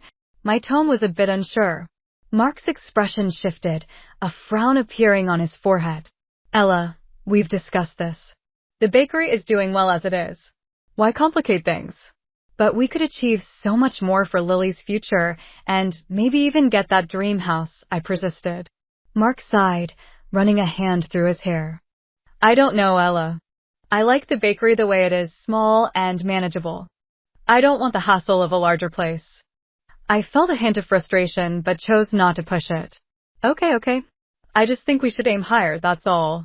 Mark shrugged, a touch of irritation in his voice. "Maybe let's just enjoy today, okay? No more talk about expanding." I nodded, not wanting to spoil the day. "Sure, Mark. Let's savor our Sunday." As the day came to an end, a sense of unease lingered. Mark and I had always been a team, dreaming and planning together. But lately, it felt like we were on different pages, especially concerning ambition and our future. As days passed and turned into weeks, the lighthearted banter between Mark and me lost its spark. The bakery, once a symbol of our shared dreams, became a stagnant reminder of what could have been. I was focused on climbing the corporate ladder, while Mark seemed content with the status quo. The first signs of trouble emerged one evening. I returned home from a taxing day at work, my mind filled with numbers and projections. Mark lounged in the living room, scrolling through his phone. The bakery had closed early, and he hadn't bothered to pick up Lily from school. My mother had stepped in, as she often did these days. "Mark, you were supposed to pick up Lily today," I said, trying to keep my voice steady. "I had a meeting, and I couldn't make it." Mark didn't look up. "Oh, was that today?" "I forgot." "Sorry." "Forgot, Mark? This is becoming a habit." "You need to step up," I expressed, frustration seeping into my tone. Mark finally looked up, annoyance flashing in his eyes. I said, "I'm sorry, Ella. What more do you want?" "I'm not the only parent here." Taking a deep breath, I tried to control my temper. "It's not just about picking up Lily, Mark. It's about us, about our future. Don't you think we should be doing more for her, for us?" Mark sat with an indifferent expression on his face. "We're doing fine, Ella. Why are you always pushing for more? Can't you just be happy with what we have?" Sitting down, I felt a mix of anger and sadness. "I am happy, Mark, but I also want more for our daughter, for our family. Is that so wrong?" Mark abruptly stood up, the chair scraping against the floor. "You know what, Ella? I'm tired of this. Every day, the same lecture about wanting more. I'm going to my mom's." With that, he grabbed his keys and left, leaving me alone with my thoughts and a growing sense of dread. This wasn't the first time he had sought refuge with his mother, Susan, during our disagreements. It was becoming his default response, and I was left questioning my place in this marriage. The next day, Susan called, and her tone was far from friendly. "Ella, what's this I hear about you and Mark fighting again? You're pushing him too hard. He's happy with his bakery. Why can't you be?" Susan's voice was sharp and accusatory. I clenched the phone tighter, trying to remain calm. Susan, I'm just thinking about our future, about Lily's future. Mark and I need to be on the same page. Well, maybe your page is the problem, Ella. You're always wanting more. Mark is a simple man, and you knew that when you married him, Susan retorted. I felt a surge of anger. Simple doesn't mean stagnant, Susan. I'm trying to build a better future for all of us. Susan scoffed. You're just being ungrateful and greedy. Mark is doing his best. The conversation ended shortly after, with no resolution in sight. I hung up, feeling more alone than ever. Trouble slammed into us like a freight train hitting with full force. Mark's Bakery, once the heart of our small community, started losing its charm. Customers dwindled, bills piled up, and the once cozy bakery felt more like a sinking ship. I was putting in extra hours at work, trying to keep us afloat, but it felt like bailing water out of a boat with a hole in it. One evening, I found Mark slumped at the kitchen table, a stack of bills in front of him, his face reflecting defeat. Mark, what's going on? I asked, a sinking feeling in my stomach. He looked up, his eyes tired and red. The bakery, Ella. I can't keep it running anymore. We're bleeding money. My heart sank. What are we going to do? We have Lily to think about. Mark ran his hands through his hair, a gesture of frustration I was becoming all too familiar with. I don't know, Ella. I don't. I never thought it would come to this. I sat down beside him, trying to process the news. Maybe it's time to consider other options. You could look for a job, at least until we figure things out. Mark's expression hardened. A job? Work for someone else? I'm a business owner, Ella, not some office drone. I tried to keep my voice calm. Mark, this isn't about pride. It's about our family, about making ends meet. He stood up abruptly, his chair scraping loudly against the floor, and stormed out of the room, leaving me with a pile of unpaid bills and a head full of worries. The next day, I decided to talk to Susan, hoping she might be able to get through to Mark. I dialed her number, my hands shaking slightly. Susan, it's about the bakery. Mark's struggling, and I think he needs to consider looking for a job, I said, trying to sound diplomatic. A job? My son is not going to work for someone else. He's a business owner, Ella. He's better than that, Susan snapped. I clenched my jaw, trying to keep my frustration in check. Susan, the bakery is closing. We have bills to pay and a daughter to raise.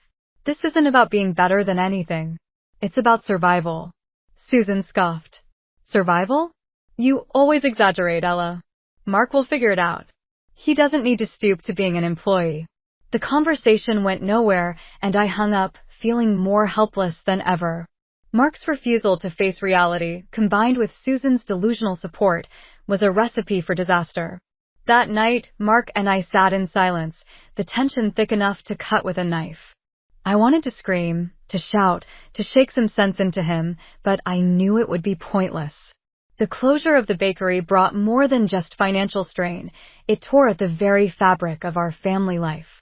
Mark, once a bustling business owner, now spent his days idly lounging around the house. I'd come home exhausted from work, only to find dishes piled in the sink, laundry undone, and Lily left to her own devices. One evening, I arrived home later than usual, my head throbbing from a day filled with meetings. The house was in disarray, and the sight of Mark on the couch, beer in hand, watching TV, was the last straw. Mark, what the heck? Look at this place. Can't you at least tidy up a bit? I snapped, my patience wearing thin. Mark looked up, unfazed. Oh, come on, Ella. I met your maid, and I had a rough day. Rough day? Doing what, Mark? You've been sitting here all day. He shrugged, taking another swig of his beer. I'm dealing with stuff, okay? It's not easy losing your business. And you think it's easy for me, working all day to keep us afloat while you do nothing? Mark stood up, his face a mask of anger. I'm not doing nothing, Ella. I'm trying to figure things out. Figure what out, Mark? How to avoid responsibility. We have a daughter, for God's sake. I retorted, my voice rising. He shot back, don't you think I know that?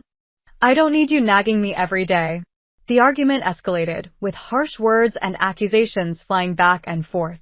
Lily, hearing the commotion, came into the room, her eyes wide and scared. "Mommy, Daddy, please stop yelling," she pleaded, her voice small and shaky. We both fell silent, the anger dissipating as we looked at our daughter.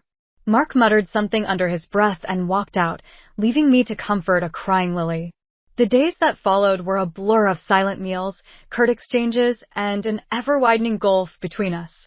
I was struggling to keep it together, juggling work, household chores, and caring for Lily, while Mark seemed to retreat further into his shell. The tension in our house had become a constant, like some unwelcome guest who had overstayed their welcome. But nothing prepared me for what came next. It began with small amounts of cash disappearing from my purse. Initially, I thought it was my forgetfulness, but then the sums grew larger.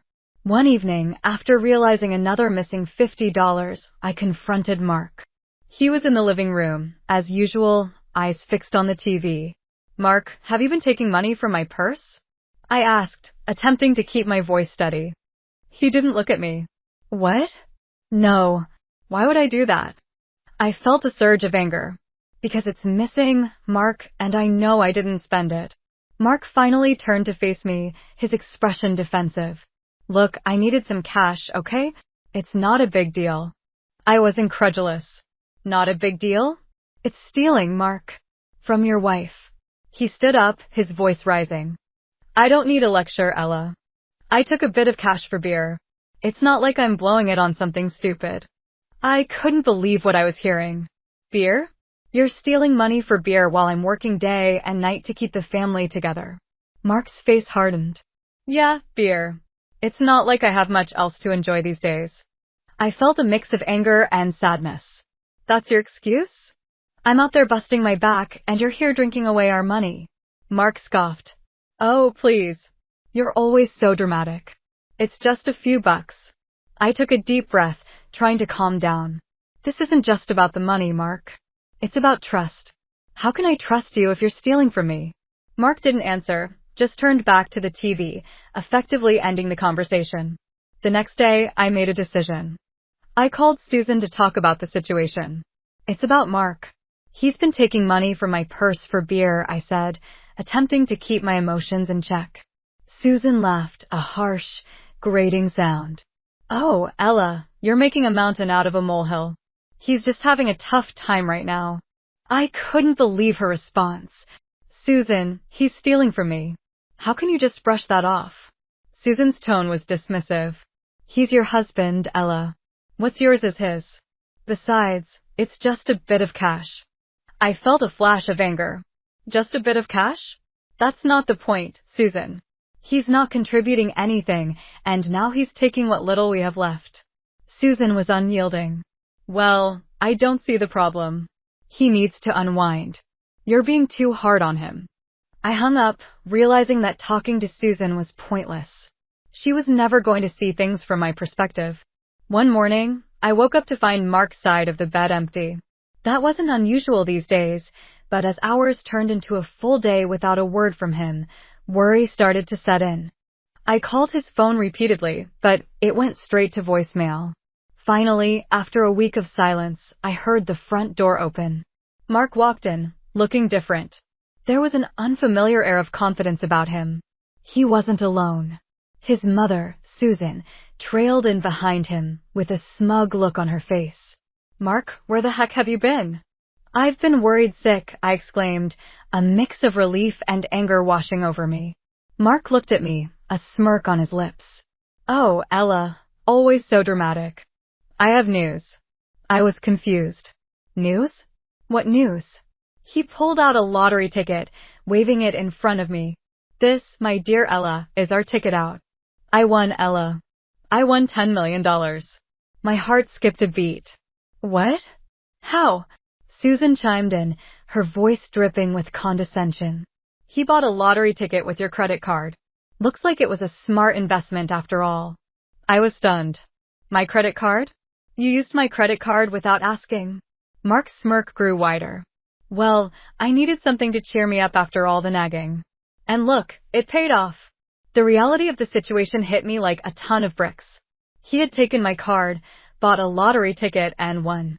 It was almost too much to take in. "But, Mark, that's our money then." "We won," I said, still trying to process the news.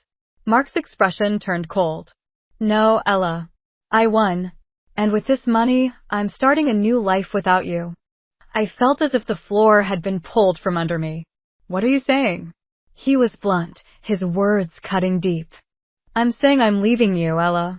I'm tired of this life. Tired of you. I want a fresh start, and now I can afford it. Susan laughed, a cruel sound that made my skin crawl. Oh, Ella, you thought you were so smart, didn't you? But you see, you've underestimated my son. He's a winner, and you're just left with nothing. Mark grabbed a suitcase he had packed earlier. I'm moving in with Mom. You can keep the house and whatever else. I don't need it anymore. Reeling from Mark's departure and his shocking betrayal, I knew I had to act fast. The first thing I did was call a lawyer, Mr. Jacobs, a no-nonsense man with a reputation for being tough and fair. Mr. Jacobs, my husband won the lottery with a ticket he bought using my credit card, and now he's leaving me and taking everything, I explained, my voice shaking with emotion. Mr. Jacobs listened intently, his voice calm and steady. All right, Ella. Let's meet tomorrow. We'll go over everything, and I'll see what we can do.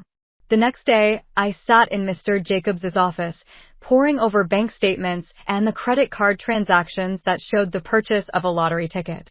Based on this, we have a strong case, Mr. Jacobs said, his eyes scanning the documents. The ticket was bought with your money, which means you have a claim to the winnings. I felt a glimmer of hope. So what's our next step? We file for a court injunction to freeze the lottery winnings until this is sorted out legally. Then we prepare for a court battle, he replied, his tone determined. The court day arrived faster than I had anticipated. Mark and Susan were there, smug looks on their faces as if they had already won. My heart was pounding as I took my seat, Mr. Jacobs beside me. The judge, a stern-looking woman, called the court to order. Mr. Jacobs presented our case with clear, concise arguments, emphasizing the transaction and my contribution to our family's finances. Mark's lawyer tried to argue that the ticket was a separate entity from our marital assets, but Mr. Jacobs countered effectively, showcasing the joint nature of our finances and Mark's lack of contribution. Then it was time for Mark to take the stand. His lawyer asked, Mr. Johnson, "Did you use your wife's credit card to purchase the lottery ticket?" Mark replied, with a hint of arrogance in his voice, "Yes, but it was just a stroke of luck. It has nothing to do with her." "And what were your intentions with the winnings?" his lawyer continued. Mark glanced at me before answering, to start a new life. I was tired of being underappreciated and belittled. I felt a surge of anger but remained silent. It was my turn to testify. Mr. Jacobs asked me, "Mrs. Johnson, can you tell the court about your financial contributions to your household?" I took a deep breath. I've been the primary breadwinner for the past few years. I paid the bills, took care of our daughter, and even supported Mark's mother financially. The judge listened intently, occasionally jotting down notes. After both sides presented their cases, she called for a recess before making her decision. The burden was excruciating. When summoned back in, the judge scrutinized both of us before announcing her decision. Considering the evidence and the circumstances, I rule that the lottery winnings are a joint marital asset. Therefore, I award 3/4 of the winnings to Mrs. Johnson and 1/4 to Mr. Johnson. Mark's face displayed shock and Susan's smugness vanished. I released a breath I hadn't realized I'd been holding. It was more than a legal triumph. It was justice. Life post-courtroom drama felt like stepping onto a new path, one brimming with possibilities and fresh challenges. My focus was on Lily, and with the hard-fought winnings, we secured a stable future. Meanwhile, rumors circulated that Mark and Susan had squandered their share on frivolous pursuits and were now left with nothing. One day, while running errands, I crossed paths with Mark. He was a mere shadow of his former self, with unkempt, disheveled clothes and an aura of defeat surrounding him. "Ella, look at what you've done to me. I'm broken. Dead. And they're taking the house," he blurted out, his voice tinged with desperation. I looked at him, feeling no sympathy. "Mark, you did this to yourself. You and your mother couldn't handle the money, and now you're paying the price." He scowled, bitterness seeping through his words. "So you're just going to gloat?" See me suffer. I shook my head, my resolve unwavering. I'm not gloating, Mark. I'm just living my life. You made your choices, and I made mine. He attempted to interject, but I cut him off. You know, Mark, you and your mother never forgave me for claiming what was rightfully mine. You spent your share without a thought for the future. That's on you. Mark's face contorted with anger, but there was a hint of regret in his eyes. You could have shared more. You could have. I interrupted him.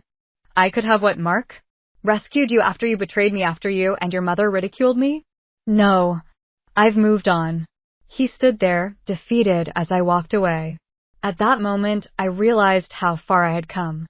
I had faced betrayal and heartache, but I hadn't let it break me. Instead, I built a better life for Lily and me, a life founded on hard work and prudent choices.